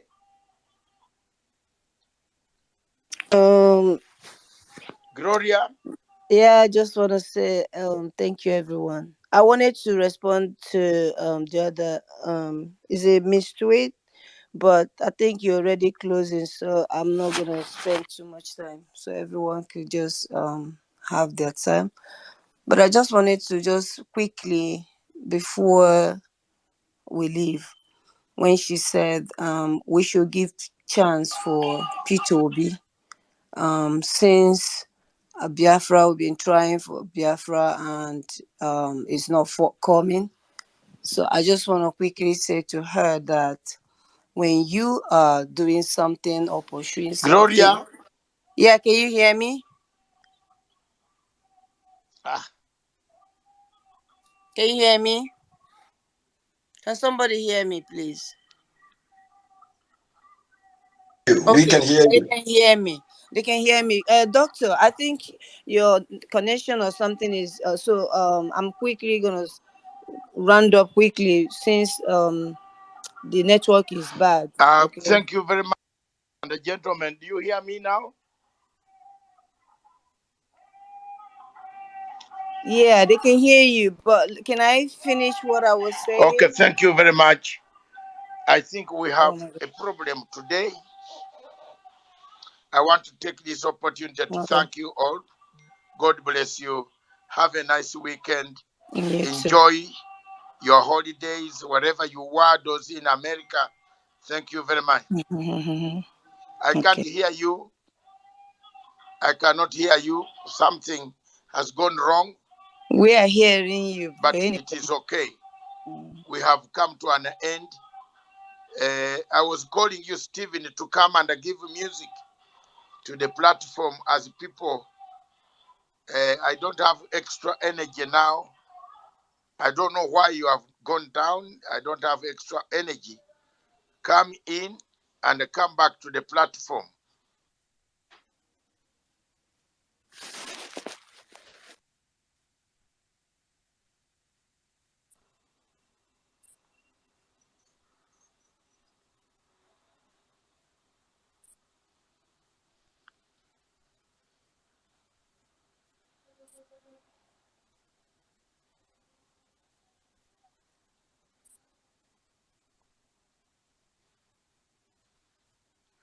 Thank you.